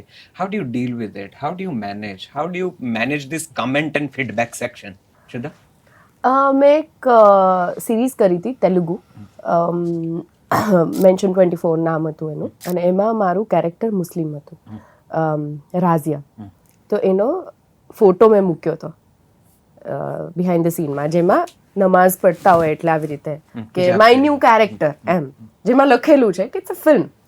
અને એમાં મને બહુ જ બધા ડીએમ્સ, બહુ જ બધા કોમેન્ટ્સ આવી હતી કે તમે આવા કેરેક્ટર કેમ કરો છો કે જેમાં મુસ્લિમ, એટલે આમ નોનસેન્સ એમ, કે જેમાં ધ્યાન જ ના આપવાનું હોય. પણ એક દિવસ માટે તો મને બહુ જ આમ એવું થયું ને મારી પાસે કઈ ઓપ્શન નહોતો. હું મારા ફ્રેન્ડ્સને ફોન કરીને બડાસ નહીં કાઢું કે ભાઈ આ લોકો શું સમજે છે, આ કેમ મને આવું. બસ એ પતી ગયું. એટલે તમારી અંદર જે હોય તમારા નજીકના લોકોને તમારે કહી દેવાનું કે લોકો આમ છે. બહુ વધારે વિચારવાથી તમે જે કરેલા પાત્રો હશે એમાં ઘણી વખત વગર પૂછે લોકો જવાબો અને ફીડબેક આપતા હશે કે આ તો બકવાસ હતું, કે આ તો સરસ હતું, કે આ સીન કેમ કર્યો, કે આની સાથે કામ કેમ કર્યું. હવે તો કંઈ પણ પૂછે છે લોકો અને ગમે તે રીતે વાતચીત કરતા હોય છે. Does that effect you? થાય છે. અને સોશિયલ મીડિયા પર મારે એવા હ્યુજ નંબર્સ નથી, પણ જે ફિલ્મના અપિયરન્સ કે લુક માટે મને સૌથી વધારે પ્રેઝિસ મળ્યા છે, હું અને તું, અને એ જ ફિલ્મના લુક માટે પણ લોકોએ મને કહ્યું છે કે તારા દાંત થોડા તું સરખા કરાવી લે, આ છે તે છે. એટ દેટ વેરી મોમેન્ટ તમારે સમજવું પડે કે કોણ કહી રહ્યું છે ને કેમ કહી રહ્યું છે. તમને ખબર હોય કે આ માણસ ખરેખર કન્સર્ન્ડ છે કે એની વાત શું છે એ સમજો પહેલાં. બાકી ડોન્ટ બોધર એટ ઓલ નૈશદભાઈ. તમે કામ કરી રહ્યા છો એના વિશે કોઈ કહી રહ્યું છે ને કોઈ નવરું બેસીને તમને કંઈ સજેસ્ટ કરી રહ્યું છે, તો why to bother? Distract yourself. અને હા, લાગે આપણે બધા જ સેન્સિટિવ હ્યુમન્સ છીએ. 2 મિનિટ તમને એવું થઈ જાય કે અરે યાર, મારા પ્રીમિયરમાં આવીને મને ગળે ભેટીને તમે અત્યારે આ વાત કરી રહ્યા છો, કેમ આવું કરી રહ્યા છો? એ તો તમારે તો વધારે થતું હશે, કારણ કે you belong to certain political ideology also. એટલે બસ એ જ. બધું ત્યાં જ આવતું હશે ને. Yes sir. એટલે ફિલ્મ કે પર્સનલ લાઈફનું કંઈ પણ વિડીયો કે ફોટો હોય તો એમાં તો બહુ જ સરસ વખાણો, અદ્ભુત વખાણો ને બધું થતું હોય છે. જેવું કંઈક પોલિટિકલ આવે ને તો સીધું એમાં 50% દેટ સાઇડ. એટલે એ તો આઈડિયોલોજીસ, એ તો બે વિભિન્ન પાર્ટીઓ, સમાજ, આ તે બધી વાતો એમાં ઉદ્ભવતી હોય છે. પણ એમાં શું છે, અમુક જગ્યાએ જવાબ આપવા જોઈએ ને અમુક જગ્યાએ ઇગ્નોર કરવું જોઈએ. This is you are in a public domain, you are a public personality, તો આ તો બધું રહેવાનું. તમારે તો પેલા ફિલ્મોના ટ્રેલર આવે ને, પોસ્ટર્સ આવે ને, લુક આવે ને, મોડેલિંગના shoots. So that is why I ask કે how do you manage. Congratulations to everyone. તમે બધા જ એટલું બધું સુંદર રીતે આ બધું સમજો છો, આનંદ થાય છે. ઓકે, નવરા બેઠા બેઠા કોઈને સળી કરવાનું મન થાય તો સૌથી પહેલી વ્યક્તિ તમારા મનમાં કોણ આવે? હેમાંગ? અવની. આ ટ્વિન્સ છે એકચ્યુઅલી, આ ગયા જન્મના બે ટ્વિન્સ. એવું હશે એકચ્યુઅલી એવું. આ ફિલ્મમાં પરીક્ષિતનું પાત્ર જો પરીક્ષિતે ન કર્યું હોત તો કોણે કર્યું હોત? ના, પરીક્ષિતે બહુ જ સરસ જ કર્યું છે, પણ જો કદાચ ન કર્યું હોત તો મે બી ધૈર્ય ઠક્કર. ઠક્કર. ઓકે, 31st વિશે એક વાત જે તમે હજી સુધી ક્યાંય કોઈને કહી નથી અને આજે કહેવી હોય તો શું હોય? લગભગ તો બધું કીધું છે, પણ જે નથી કહેવા જેવું હતું કે જે નામ અમે નથી લઈ રહ્યા ક્યાંય, કે કોના નામ ઉપરથી એ છે, એ અમે નથી લીધું હજુ ક્યાંય કોઈ પણ ઇન્ટરવ્યુમાં. એ લોકોએ જ અઝમ્પશન કરી લીધું છે અને ક્યાંક અંશે સાચું પણ છે, પણ અમે નથી કહેતા કે એ જ છે. આ નામ લેવાનું અત્યારે નથી કેવું ને, પણ એમ નથી કીધું તો આજે કહું. એ લોકો જે કહે છે કે બીજલ રેપ કેસ ઉપર છે એમ. ઓકે, એવું તને બહુ ઘરમાં બહાર કાઢવા જેવું છે નહીં. સવાલો એવા કરે. Okay, on that note, big round of applause for Hemang. ક્યાં વાત? 7. પરીક્ષિત, યા રેડી? સર, અભિનેતા હોવાનું સૌથી મોટું નુકસાન છે આપણી પાસે ઓપ્શન. કોઈક ને કોઈક ઓળખી જાય. બી, લોકો માટે આપણે અમીર હોઈએ. હા, સેકન્ડ વન. હા, લોકો માટે આપણે અમીર હોઈએ એમ. પણ આપણે અમીર નથી. એટલે ના, ઓફકોર્સ નોટ. પેન્ટ બતાવી. મને યાદ નથી કે કઈ ખાલી એવી ફિલ્મ ઓફર થઈ હતી કે તમે કહો એ પૈસા, અચ્છા કહો એ નહીં, તમે ડિઝર્વ કરો છો એ પૈસા. આ બે અલગ વસ્તુ છે. So but it's okay. તમે જ્યાં કામ કરો છો ત્યાંની સિસ્ટમને સમજીને But I'm કામ sure કરો. that you are on the way. You are towards that. And we wish you all the luck. આ બીજા નંબરનો ઓપ્શન તારા માટે એક દિવસ બહુ જ સાચો પડે એવી ખૂબ બધી શુભકામનાઓ. Thank you so much. Thank you so much. ये बात. ગિવન અ ચોઇસ, તમે આ જ ફિલ્મનો કયો રોલ કરતા જે અત્યારે કરો છો એના સિવાયનો? હિતુ કનોડિયા વાળો, ચેતન દૈયા વાળો, હેમાંગ દવે વાળો કે કોઈ ઓર? શ્રદ્ધા વાળો. વાહ. જજ્બાત બદલ ડાલે. ના, actually it is. He's right. Confess, date ઉપર કરેલું બિગેસ્ટ બ્લન્ડર. ડેટ ઉપર કરેલું કહીને ના ગયો હોય એ ઘોસ્ટિંગ ઓન ધ ડેટ, પણ વર્ષો જૂની વાત છે આ બધી, એટલે યાદ પણ નથી. મેરિડ બિચારો હા, પણ married માણસ ડેટ પર એટલે આવું નહીં, પણ કેવું પડે ને, બહુ એટલું બી નથી કઈ કર્યો થયો હું. હવે તો કહી શકે એમ કે એકવાર એવું હા, કરી. ના આવું ઘોસ્ટિંગ મે બી, પણ એવું બી બહુ ઓછું. હું એટલી બધી ડેટ્સ પર નથી ગયો ક્યારેય લાઈફમાં. એ જૂઠા. હવે તમે કહો છો તો માની લો, બીજું શું હવે? પણ હું આ કઈ ના જવું તો બહુ ખરાબ યાર. કેવું લાગે? ના કરાય એવું. એવું કરાય? ના કરાય. સારું. એક વસ્તુ જેના વગર તમે ઘરની બહાર પગ ના મૂકી શકો. પરફ્યુમ. આજે આવ્યો છું પરફ્યુમ વગર. હા, પણ પરફ્યુમ. એક વસ્તુ જે તમે હંમેશા તમારા પર્સમાં રાખો જ છો, તમારા વોલેટમાં, apart from the cash or something. Credit card, debit card. હોય જ. હા. અકોર્ડિંગ ટુ યુ વધુ બોલો romantic? બોલો. અરે પેલું નાનું ચપ્પુ રાખતા હોય ઘણા લોકો એવું. ના આવે. ચલો. કહું છું નથી આ અનુભવ. ઘરમાંથી બહાર કાઢવા જેવો. અકોર્ડિંગ ટુ યુ વધુ રોમેન્ટિક શું છે? આંખો ही आंखों में इशारा हो गया कि सीधी बात नो बकवास और समथिंग एल्स? હા, એટલે એ જ આંખોથી જે ઈશારા થાય એ. બોલવું તો એની મજા નથી. क्या बात है. આમાંથી કયો ટેસ્ટ ઇન્ડસ્ટ્રીની એક વ્યક્તિ સાથે સૂટ થાય છે? સ્વાદ, ગળ્યો, એટલે ગળ્યો સમજો નહીં સ્વાદ. તમારો સવાલ. આમાંથી કયો એક સ્વાદ ઇન્ડસ્ટ્રીની કઈ વ્યક્તિને સૂટ થાય છે? તને કોણ સમજી ગયો. ગળ્યો. બધા જ સરસ છે જો, બધા જ ગળ્યા લોકો છે. ગળ્યું હવે અમને ના યાર, અમને ના. Politically You can also take director's name. તું if you ઈચ્છે want. છે કે હું અરે લઉં? ઘણા બહુ sweet જ પણ હોય છે છે. યાર.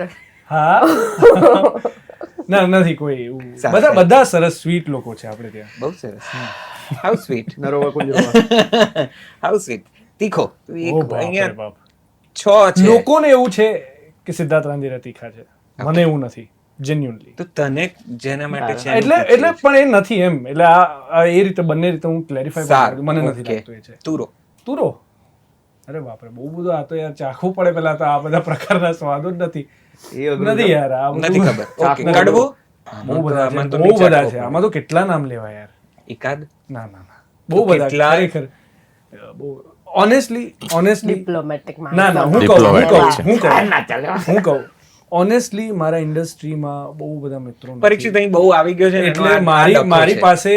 મારી પાસે પર્સનલ લેવલ પર મને બહુ બધા લોકોનું મને નથી ખબર કે કોણ કેવું છે શું. બસ હવે નવી ફિલ્મ આવે ત્યારે તું ના આવતો પ્લીઝ. હમણાં 2-5 ફિલ્મો સુધી ના, આવવાની. હમણાં નહીં, હવે આંટીપ્રેન્યોર પહેલા નહીં, આંટીપ્રેન્યોર મેં નેક્સ્ટ ફિલ્મ જે મારી આવવાની છે ને, એની પહેલા નહીં, એની પહેલા નહીં. તને બધું ફાવી ગયું છે એટલે હવે મારે નહીં પૂછવું છે તને. ભાઈ એકવાર જોરદાર તાળીઓ પરીક્ષિત માટે પાડો, પૂરું કરો. નેક્સ્ટ ટાઈમ બધાને ચાખીને આવજે.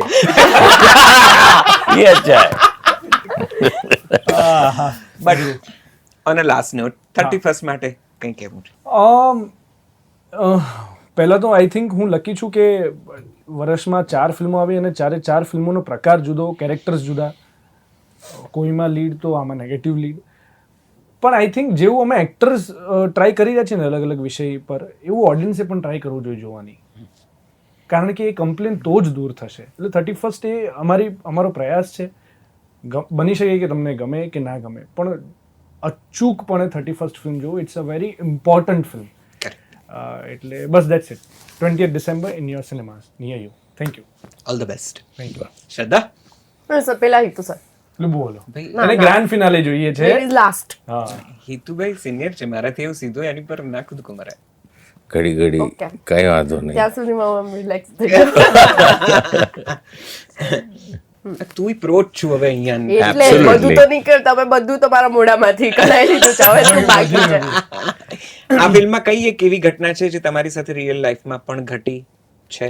આ મારા કેરેક્ટર સાઈડમાં તમે જુઓ તો એની એ એક જ ઘટનાની સરાઉન્ડિંગ બધું ચાલી રહ્યું છે, જેની બેન જોડે આ બધું થયું. એટલે એવી કોઈ ઘટના નથી થઈ. પણ હા, એક વસ્તુ છે કે જે ચૈતાલીનું જે કેરેક્ટર છે બધા પાસે હેલ્પ લેવા માટે જાય છે, યુ નો, પોલીસ હોય સ્ટાર્ટિંગમાં કે ક્યાંય પણ હેલ્પ માટે જાય છે અને એને સહકાર નથી મળતો. તો એવું ઘણી બધી વાર થયું હોય કે મારા માટે કે મારી આસપાસના લોકો માટે તમે ક્યાંય હેલ્પ માટે ગયા હોય, એ લોકોથી તમને ના મળે. તો એવું એક મારી જોડે થયું છે. ઓકે. ગુજરાતી ફિલ્મોમાં તમને સૌથી વધુ ગમતી એક એક્ટ્રેસ? દીક્ષા. એક ડિરેક્ટર કે જેની સાથે કામ કરવાની હવે ઈચ્છા થઈ છે? મેં આજે જ જેનું ટ્રેલર જોયું, કાશી રાઘવ, ધ્રુવ. કરેક્ટ. આકાશની એક એવી આદત જે તમને લગ્ન પહેલા નહોતી ખબર? બહુ ટાઈમથી રિલેશનશિપમાં મને બધી ખબર હતી. સારું, હું બદલી કાઢું પ્રશ્ન. આકાશની એક એવી આદત જે તમને બાલી જઈને જ ખબર પડી? એ માણસ છે ને આમ લિટરલી આમ પેન લઈને બેસે કે કાલે સર 7 વાગે અહીંયા જવાનું છે, 9 વાગે અહીંયા જવાનું છે, 10 વાગે અહીંયા જવું છે, આમ તેમ. એટલે આ મને નથી ખબર એમ કે ભાઈ તું આટલું બધું chill but it's a good सारी habit. बनावे. It's a good habit. वो प्रिंसिपल है पूरी ट्रिप का. ठीक है. कई एक्ट्रेसे કાઢ્યો કઈ ગતક. કઈ એક્ટ્રેસે કામકાજ મૂકી ઘર સંસાર માંડી લેવો જોઈએ? એ તો આ તો સારું, ચાલ આપણે બદલી ના કાઢી. મને જોઈએ. ખબર હતી કે તું બહુ પણ બધી સારી છે. હા, એટલે હું બદલી કાઢું. ઘરે તો કામ કરી જ શકે ને. પ્રશ્ન ખરાબ છે એવું ક્યાં પૂછ્યું? પ્રશ્ન જ બદલી કાઢું છું. કઈ એક્ટ્રેસે હવે ઘર સંસાર માંડવો જોઈએ અકોર્ડિંગ ટુ યુ? ચાલ અચ્છા. બસ. તો- મારી પાસે ઓપ્શન છે. હા મોનલ ગજ્જર, નેત્રી ત્રિવેદી, દીક્ષા જોશી, વ્યોમા નાંદી કે પછી your choice. Vyoma and Monel, કારણ કે અમે બધા આમ લગ્ન સંસારની વાતો કરતા હોય ને તો એ બિચારી એમ કે યાર આ ટોપિક ચેન્જ યાર એટલે મને એવું છે કે અને મને લગ્નોમાં બી હવે જોવું છે આમ નજીકના ફ્રેન્ડ્સનો, તો મને એવું છે કે મોનલ અને વ્યોમાને જલ્દીથી લગ્ન થઈ જાય એટલે અમારા ટોપિકમાં એ લોકો ઇન્વોલ્વ થઈ જાય. સારું. કયા એક્ટરે હવે ઘર સંસાર માંડવો જોઈએ? મિત્ર ગઢવી બહુ નાચ્યો બધાના લગ્નમાં. Now it's your time to, you know. True. Okay. Gujarati ફિલ્મોની કઈ એક્ટ્રેસ એવી છે જેને ઓન સ્ક્રીન રડતા નથી આવડતું? બાઉન્સર આવ્યો. રડતા નથી આવડતું એ બી છોકરીને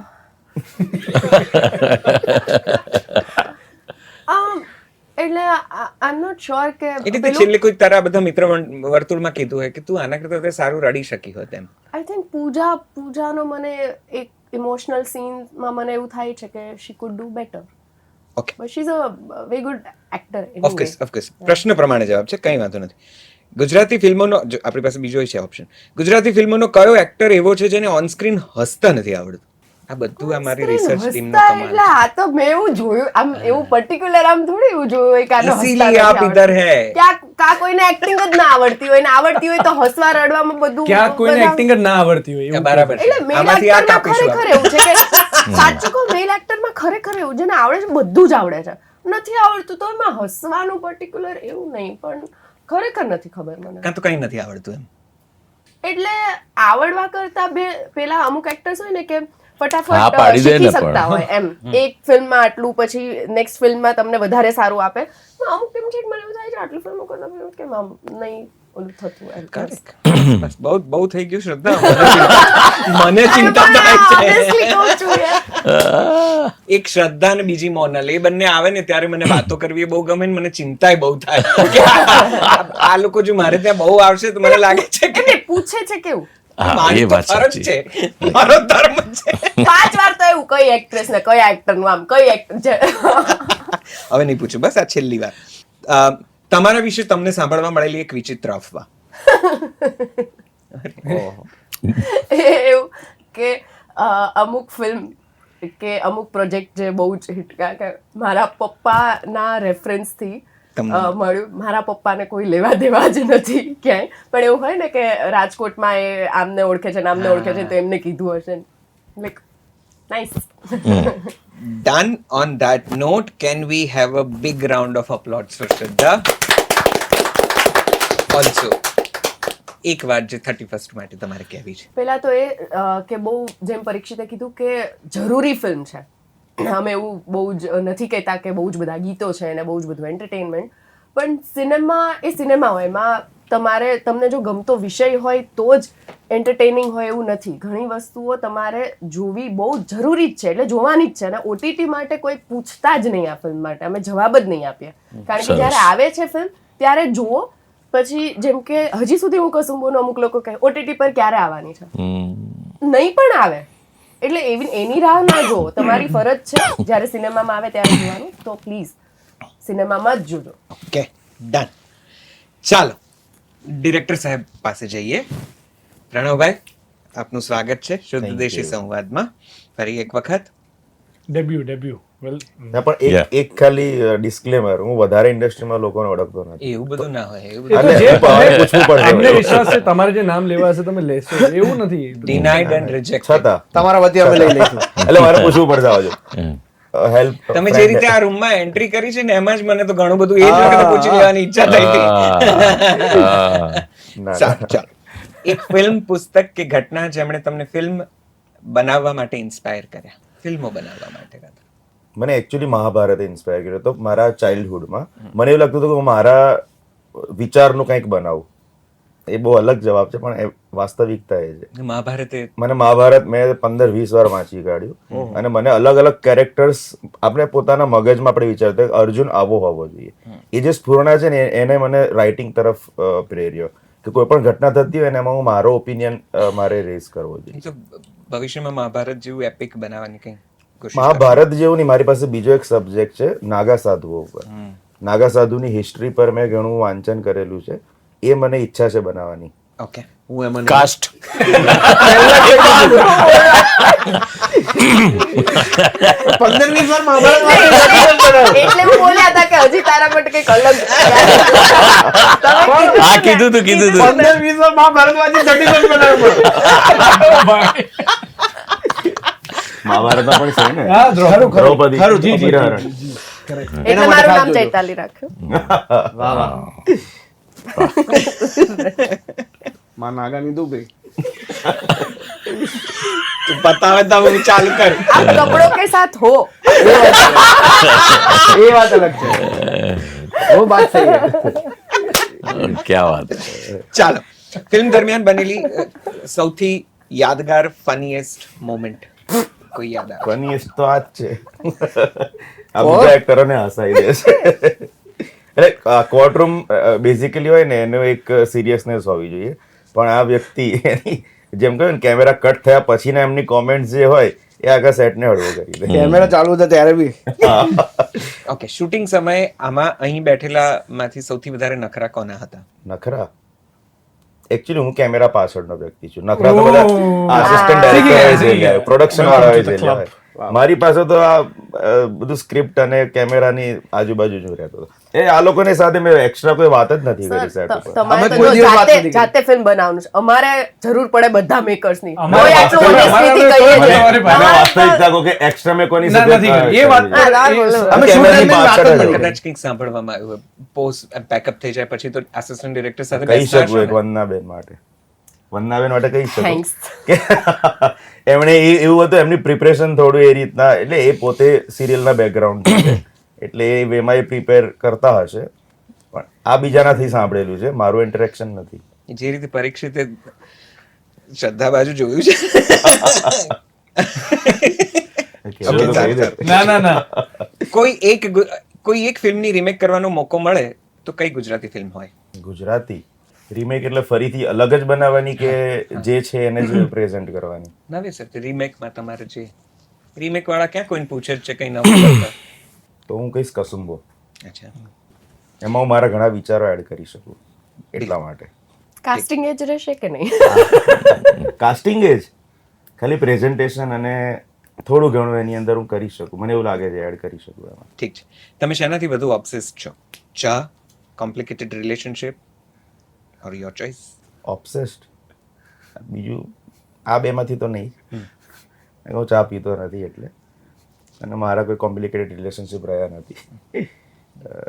રિસર્ચરને ખબર છે કે આમાંથી કઈ નહીં આવે એટલે જ આ બે પોલિટિક્સ આહા મારો મનગમતો વિષય છે, એન્ડ વર્લ્ડ પોલિટિક્સ ઓલ્સો, ખાલી ઇન્ડિયન પોલિટિક્સ નહીં, વર્લ્ડ પોલિટિક્સ.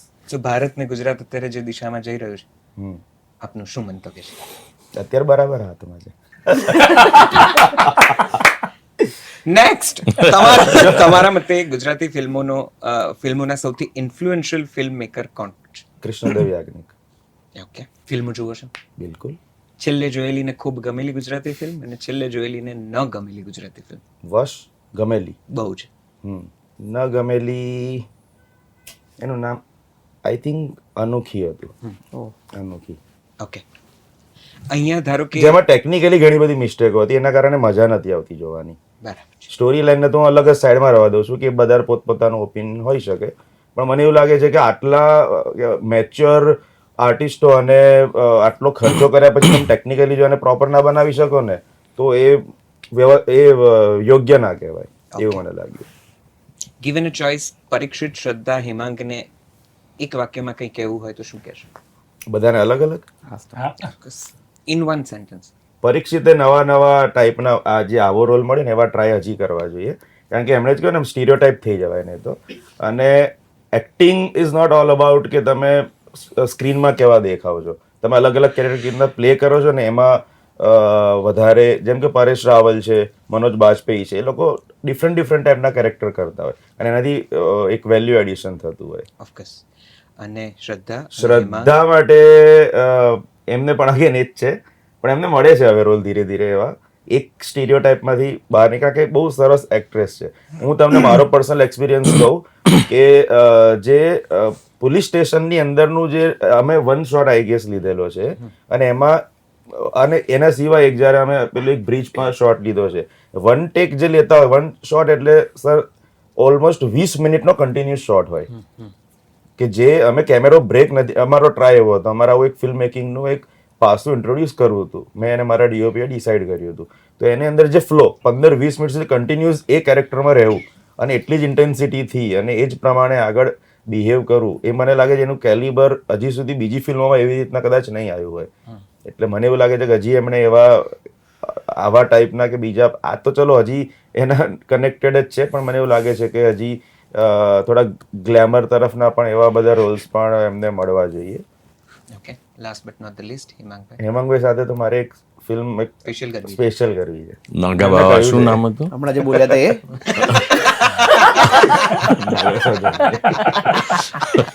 હું આમની સાથે લગભગ પાછલા અઠવાડિયાથી રહ્યો છું, એમને એટલા બધા શેડ્સ જોયા છે અને મને એવું લાગે છે ને કે એક્ટર તરીકે જે જેટલું એંગેજ રાખી શકે ને એ બહુ હજી એમનો એટલું યુટિલાઇઝ નથી થયો. એમને કોમેડીમાંથી બહાર નીકળવું જોઈએ.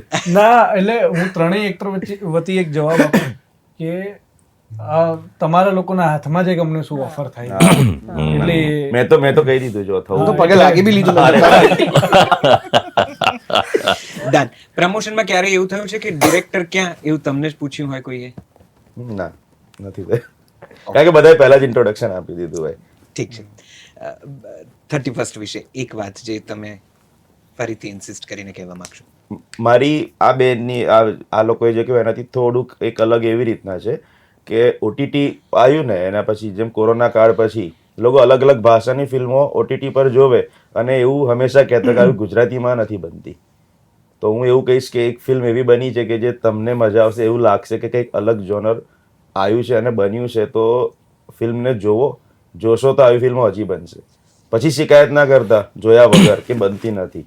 કોઈ બીજી વિશેષ એવી ઘટના, રિયલ લાઈફ ઘટના જેની પર તમે કંઈક ફિલ્મ બનાવવાનું વિચાર? મારી પાસે તો 10 પ્લોટ છે અને હું અલગ અલગ એક્ટરો સાથે ડિસ્કસ કરતો જ રહેતો હોઉં છું, પણ મને જો સૌથી વધારે એક ઘટના છે કે જો ઘણા સમયથી ટ્રાય કર્યો છે કે બનવી જોઈએ, અને એ છે ઇશરત જહાંનું એન્કાઉન્ટરનો કેસ જે હતો. એ બહુ મિસઅન્ડરસ્ટુડ કેસ છે.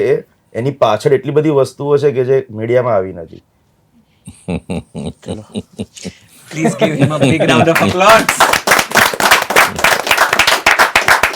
વાહ, ખૂબ બધું પૂછવું છે, પણ આઈ એમ શ્યોર કે તમે નવી નવી ફિલ્મો સાથે અહીં આવતા રહેશો ને આપણે વાતો થશે. Sure sir. ઈદુભાઈ સર ચાલે, દયા કરો છો. what is your best memory from your real life 31st? Real life 31st બહુ પાર્ટીઓ કરી, બહુ ધમાલ કરી મુંબઈની અંદર. ત્યાં જ મારું કોલેજ ને સ્કૂલ ને બધું થયું છે. But the best was when I think we were shooting together, હું ને મોના, એક આઉટસ્કર્ટ્સમાં ક્યાંક ગામડા જેવી જગ્યા, એ વખતે એવી ફિલ્મો બનતી હતી અને ત્યાં 31st with her, silently, without music, without પીપુડા, without anything, just quiet happy new year. એ જે મજા હતી, દેટ વોઝ રિયલી બ્યુટિફુલ. મજા હતી. વાહ વાહ. કોઈ પણ ફિલ્મમાં પોલીસનો રોલ કરવાનો એક ફાયદો અને એક નુકસાન? ફાયદો એ છે કે હું અલગ રીતે કેરેક્ટરાઇઝેશન કરવાની અત્યારે કોશિશ કરી રહ્યો છું પોલીસમાં. નુકસાન એ છે કે એમાં પોલીસ ચોકી જ આવે કે ઘટનાઓ થઈ હોય એવું જ આવે. મોસ્ટલી એવું આવે છે, રાડો જેવું બહુ ઓછું આવે છે કે જેની અંદર પોલીસ સ્ટેશન આવતું જ નથી અને બધું બહારનું બહાર થાય છે. એનું અડધું 31સ્ટમાં એવું આવ્યું છે કે જે હું લગભગ બહાર છું, પોલીસ સ્ટેશનમાં બહુ ઓછો છું. સો આવો મને આ નુકસાન લાગે છે પોલીસના કેરેક્ટરમાં. ઓકે, લગભગ 3-4 ફિલ્મોમાં પોલીસનો રોલ કર્યા પછી એવું થયું છે કે ક્યારેય કોઈ વ્યક્તિએ સાચે જ તમને પોલીસ ઓફિસર સમજી લીધા હોય? હા, અમે ઓસ્ટ્રેલિયામાં શૂટિંગ કરતા હતા મેલબર્નની અંદર. ત્યાં હું ઓસ્ટ્રેલિયન કોપ બન્યો હતો ફાટીને ફિલ્મ માટે, અને કપડાં પહેર્યા હતા અમે, ગાડીને એવી રીતે જ સજાવી હતી જે હોય, અને જે ગલીમાં શૂટિંગ કરતા હતા મેલબર્નની અંદર, અને ત્યાં એકચ્યુઅલ કોપ્સની ગાડી આવી બીજા રોડથી, દૂરથી અમને જોયા અને અમારું બધું ચાલુ હતું તો અમને આમ હાથ બતાવીને આમ કરીને જતા રહ્યા. એમને એમ કે આ રિયલ કોપ્સ છે and they are handling whatever situation. એક ગાડી પકડી હોય ને બધા. સો ઇનફેક્ટ વી વર, એટલે બહુ ભયંકર ફાટી હતી સાહેબ ત્યારે. અમને એમ કે હવે શું થશે કાઇન્ડ ઓફ અ થિંગ, પણ એ દૂરથી અસલી કોપ સમજીને જતા રહ્યા હતા. વાહ. નરેશભાઈની કોઈ એક ફિલ્મમાં તમારે એઝ અ હીરો કામ કરવું હોય તો એ ફિલ્મ કઈ હોય? અચ્છા, પપ્પાની કોઈ ફિલ્મની રીમેક કોઈ થાય તો બહુ જ બધી છે. મેરુ માલણ ફરીથી બનાવો, મેરુ મુણાંદે ફરીથી બનાવો, તમેરે ચંપોને અમે કેળ એ ફરીથી બનાવો. જે સો અદ્ભુત પિક્ચરો છે, બહુ જ બધી છે. તાનારીરી. તાનારીરી સર, આહા ક્યાં બાત હે. જો કે પપ્પાનો એમાં રોલ ઓછો હતો, બટ ઇટ વોઝ પણ સરસ હતો આખો. એ જે એ મૃદંગ વગાડે છે આઈ થિંક. એ એક જાતના સ્ટીરિયોટાઇપ એ પણ થાય. એ પહેલાની એ જે મૂવીનો એનો જે શેડ હતો એ સર એમની ફર્સ્ટ ફિલ્મ જોવા જેવી છે, વેલીને આવ્યા ફૂલ. એની અંદર જે એમણે કેરેક્ટર નિભાવ્યું છે એ ખરેખર એટ સચ અ યંગ એજ આ રીતનું આખું કરું. પદ્મા રાણી, અરવિંદ પંડ્યા સાહેબ, આ લોકો બધાની સામે અદ્ભુત છે સર. એ પિક્ચર જોવા જેવું. એબ્સોલ્યુટલી મેં જોયેલું છે સર. તમારે ગુજરાતી ફિલ્મ ઇન્ડસ્ટ્રીમાંથી કોઈ એક વ્યક્તિને અરેસ્ટ કરવો હોય એઝ પોલીસ તો એ કોણ હોય અને શા માટે? હવે આવ્યું હે ને. કોઈ એકને અરેસ્ટ કરવા હોય તો શા માટે તો હું વંદનભાઈ શાહને અરેસ્ટ કરું. કારણ કે એકલા જ ડિસ્ટ્રીબ્યુટર છે અમારી પાસે. I want him to have a બીજા ડિસ્ટ્રીબ્યુટરો ઊભા થાય એવી કોશિશ કરે. કારણ કે એક માણસ એટલી બધી પિક્ચરો રિલીઝ કરવાની હોય કેવી રીતે કરે સાહેબ? એટલે I want him, I request હિમ કે વંદનભાઈ એઝ અ ડિસ્ટ્રીબ્યુટર હજી બીજા ડિસ્ટ્રીબ્યુટરની ચોઈસ અમારા માટે ઊભી કરો. એક ચક્રી શાસન કરી રહ્યા છો. સો આઈ વુડ અરેસ્ટ હિમ. સારું. આપણી થઈ જવા દેજો પેલા. અને તમે અસલ પોલીસ ઓફિસર હો તો કોને વગર વાકે પણ દંડા ફટકારવાની ઈચ્છા થાય છે ઇન્ડસ્ટ્રીમાંથી? અગર વાંકે પણ દંડા ફટકારો, કોને ફટકારવા જોઈએ? ના એ માંગે છે. ના એ રીતે મારી સાથે તને વગર વાકે નહીં, તને વાક સાથે પડશે. I don't know. દંડા ફટકાર મને ખબર છે. હે કહી દો ને. ના, અચ્છા તમે કહેજો. અચ્છા. તમારો સમય ગયો. પણ I think નીતુ સર એવા માણસ છે કે વાક હશે તો જ એમને કંઈક એના માટે, બાકી વાક વગર એ માણસ જ નથી એને કહેતા.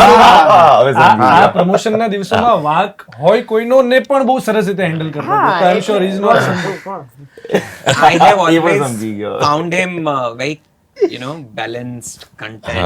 Very graceful. graceful. Very graceful. That is, હું આ કદાચ Thank you, sir. 4th-5મી વખત આપણે ભેગા થઈ રહ્યા છીએ યસ ફિલ્મના સર, promotion 4th-5મી વખત. સો દંડા ફટકારવાનું તો ચાલો આઈ ડોન્ટ નો સર. કાંઈ વાંધો નહીં. મોનાબેનની એક સૌથી અનોઈંગ અને એક સૌથી ક્યુટ આદત. ઓકે. અનોઈંગ આદત એ છે કે એને છે ને ઓસીડી છે સાહેબ. એટલે એને બધું ક્લીન જોઈએ, બધું નીટ એન્ડ ક્લીન ને બધું. સન્ડે કદાચ મને મહિનામાં 1-2 દિવસ એવા મળ્યા હોય કે જ્યારે રજા હોય, હોલિડે હોય, તો પણ એ મને કહે કે ફૂલ નાહી ધોઈને સરસ તૈયાર થઈ જાઓ, which I don't want to do it. પણ તે છતાંય મારે because of her I have to consider તે. એટલે એ આદત એની અનોઈંગ છે મારા માટે. અને ક્યુટ હેબિટ ઇઝ કેટલી બધી છે યાર. The way she handles Rajveer is so cute. મને જે રીતે બદામનું સવારે પેલી રાત્રે પલાળી હોય ને, પછી એ વાડકી લઈને સવારે અર્લી મોર્નિંગ જ્યારે હું ઉઠ્યો હોય શૂટ પર જતા પહેલાં, અખરોટ ને બદામ પલાળેલી હોય ને, એ મારી પાછળ ફરે. એક બેબી એક ખાઈ લો ને. અને પછી ના ખાઉં ને તો પછી આમ કરીને મોંની અંદર પણ નાખી દે. હું ઇરિટેટ થતો, અરે યાર લેટ થાય છે યાર, ઊભી રહે ને યાર. And she would still do it. Irritate થતો હોય તો that's very cute I think. Yeah. How sweet. કયું કામ કરવાનો સૌથી વધારે કંટાળો આવે છે? રિહર્સલ કરવાનો, મેકઅપ કરવાનો કે પ્રમોશન કરવાનો? Promotion number 1, number 2 rehearsal. अच्छा, फिल्म में सिर्फ 3 चीजों की वजह से चलती है, एंटरटेनमेंट एंटरटेनमेंट एंटरटेनमेंट. આમાંથી 2 એન્ટરટેનમેન્ટ હટાવીને બીજું કંઈ એડ કરવું હોય તો શું હોય? સંગીત ઉપર વધારે જોર આજકાલ નથી આપતા. સંગીત બહુ જ મોટું પાસું છે પિક્ચરોને બહુ મોટી બ્લોકબસ્ટર બનાવવા માટે. સો સંગીત ઉપર વધારે ડિરેક્ટરોએ, પ્રોડ્યુસરોએ, રાઇટરોએ ધ્યાન રાખવું જોઈએ. બિકોઝ આફ્ટર ઓલ આપણે ઇન્ડિયન્સ છીએ, આપણે ભારતીય છીએ. આપણા સંગીત વગરની ફિલ્મો જરાક અધૂરી લાગતી હોય છે, એટલે થોડુંક સંગીત ઉપર ધ્યાન આપો. So entertainment, music and okay. Gujarati film ઇન્ડસ્ટ્રીની વાત કરું તો ગ્રુપિઝમમાંથી થોડાક હટો. નવા ટેલેન્ટ છે આજુબાજુમાં, જરા એ લોકોને જુઓ અને એ લોકોને લાવો ફોરગ્રાઉન્ડમાં, and they will perform for you. અને નવી પ્રોડક્ટ લાગશે, નવી વાત લાગશે, એટલે ઓડિયન્સ પણ ભગવાન કરે નવું પકડાય. અને 31st માટે છેલ્લે કંઈ કહેવું હોય તો? હા, 31st રિલીઝ થઈ ગઈ છે ફિલ્મ અમારી, એટલે આપ પ્લીઝ થિયેટરમાં જોવા જાઓ. અલગ પ્રકારનો આખો એક સબ્જેક્ટ લાવ્યા છીએ, મહેનત ખૂબ કરી છે. પછી ના કહેતા કે એની એ પિક્ચરો બનાવીએ છે. સારી મહેનત કર્યા પછી પણ જો આપણી ભાષાને ને આપણી ફિલ્મોને તમે સાથ નહીં આપો તો કોણ આપશે? અમે લોકો એમણે એમ કહેતા હોઈએ છીએ કે રિજનલ સિનેમાનો જમાનો આવી ગયો છે, તો એ શું સાઉથ પૂરતો જ સીમિત છે? શું કરવા ગુજરાતી પૂરતો પણ, ગુજરાતી એમાં સાથે મળી ના જાય, ભળી ના જાય? એટલે ચાલો, આપણે હિન્દી ફિલ્મ રિલીઝ થવાની છે, પ્રોડ્યુસરો ડરતા હોય છે થિયેટરની અંદર. પુષ્પા આવવાની છે તો આપણને સ્ક્રીન્સ નહીં મળે, એ ડર ભગાવવો પડશે. અને એ ડર ત્યારે જ ભાગે જો પબ્લિક ગુજરાતી ફિલ્મો જોતી થાય, ગમાડતી થાય. એટલે પ્લીઝ વોચ ગુજરાતી ફિલ્મ્સ. વાહ, can we have a huge round of applause? Thank you. ખૂબ ખૂબ ખૂબ ધન્યવાદ. Thank you very very much. We wish you all the luck. તમારી આ થેન્ક ફિલ્મ યુ. ખૂબ ખૂબ આભાર. વાસ્તવિકતામાં અને બહુ તળમાં, જેને કહેવાય કે જમીન ઉપર કંઈક ફેરફાર આણી શકે, કોઈક વિચારતા થોડા વધારે લોકોને કરી શકે, આવી ઘટનાઓ સહેજ પણ ક્યાંક તમારા ફિલ્મ થકી પણ ક્યાંક અટકશે તો તમારું મોટું પ્રદાન લેખાશે, તમારી નોંધ લેવાશે. તમે આવો સરસ વિચાર લઈને આવ્યા છો એ બદલ ખૂબ શુભકામનાઓ અને ખૂબ ખૂબ ખૂબ આભાર અમને આવા કંઈક સરસ મજાના વિષય સાથે પરિચય કરાવવા બદલ. Thank you very much. ખૂબ ખૂબ આભાર હર્ષદભાઈ. થેન્ક યુ અઠવાડિયા વેરી માટે મચ. બધી વાર વેલકમ કરવા માટે અમારા બધા. વારંવાર આવો તમે લોકો. અમને ગમે જ. હા, તમે વારંવાર આવો અમારી ચેનલ પર, શેર કરો, સબસ્ક્રાઇબ કરો અને પેલું નોટિફિકેશનનો બેલ દબાવો. એવું બધું છે, હું દર વખતે બોલું છું, એ ગણી લો. સાથે સાથે અમારો મૂળ ઉપક્રમ છે જલસો નામની ગુજરાતી મ્યુઝિક અને પોડકાસ્ટ એપ. એ ડાઉનલોડ કરો એપ સ્ટોર પરથી, પ્લે સ્ટોર પરથી. અમને સારું લાગશે. ગુજરાતી ભાષામાં અમને જેટલું સમજાય છે એ આવડે બધું જ કરીએ છીએ. આ ભાષાની થોડી વધારે જેને કહેવાય કે લાગણી, સંવેદના, મહિમા તમારા સુધી પહોંચાડવા માટે. ગુજરાતી છો તો આટલું તો કરો. વાહ. Thank you very much. ફરીથી જલ્દીથી મળીએ છીએ નવા કોઈક કોન્વર્સેશનમાં, સંવાદમાં. ત્યાં સુધી આવજો, કરતા રહેજો જલસો. નમસ્તે. ક્યા બાત હૈ.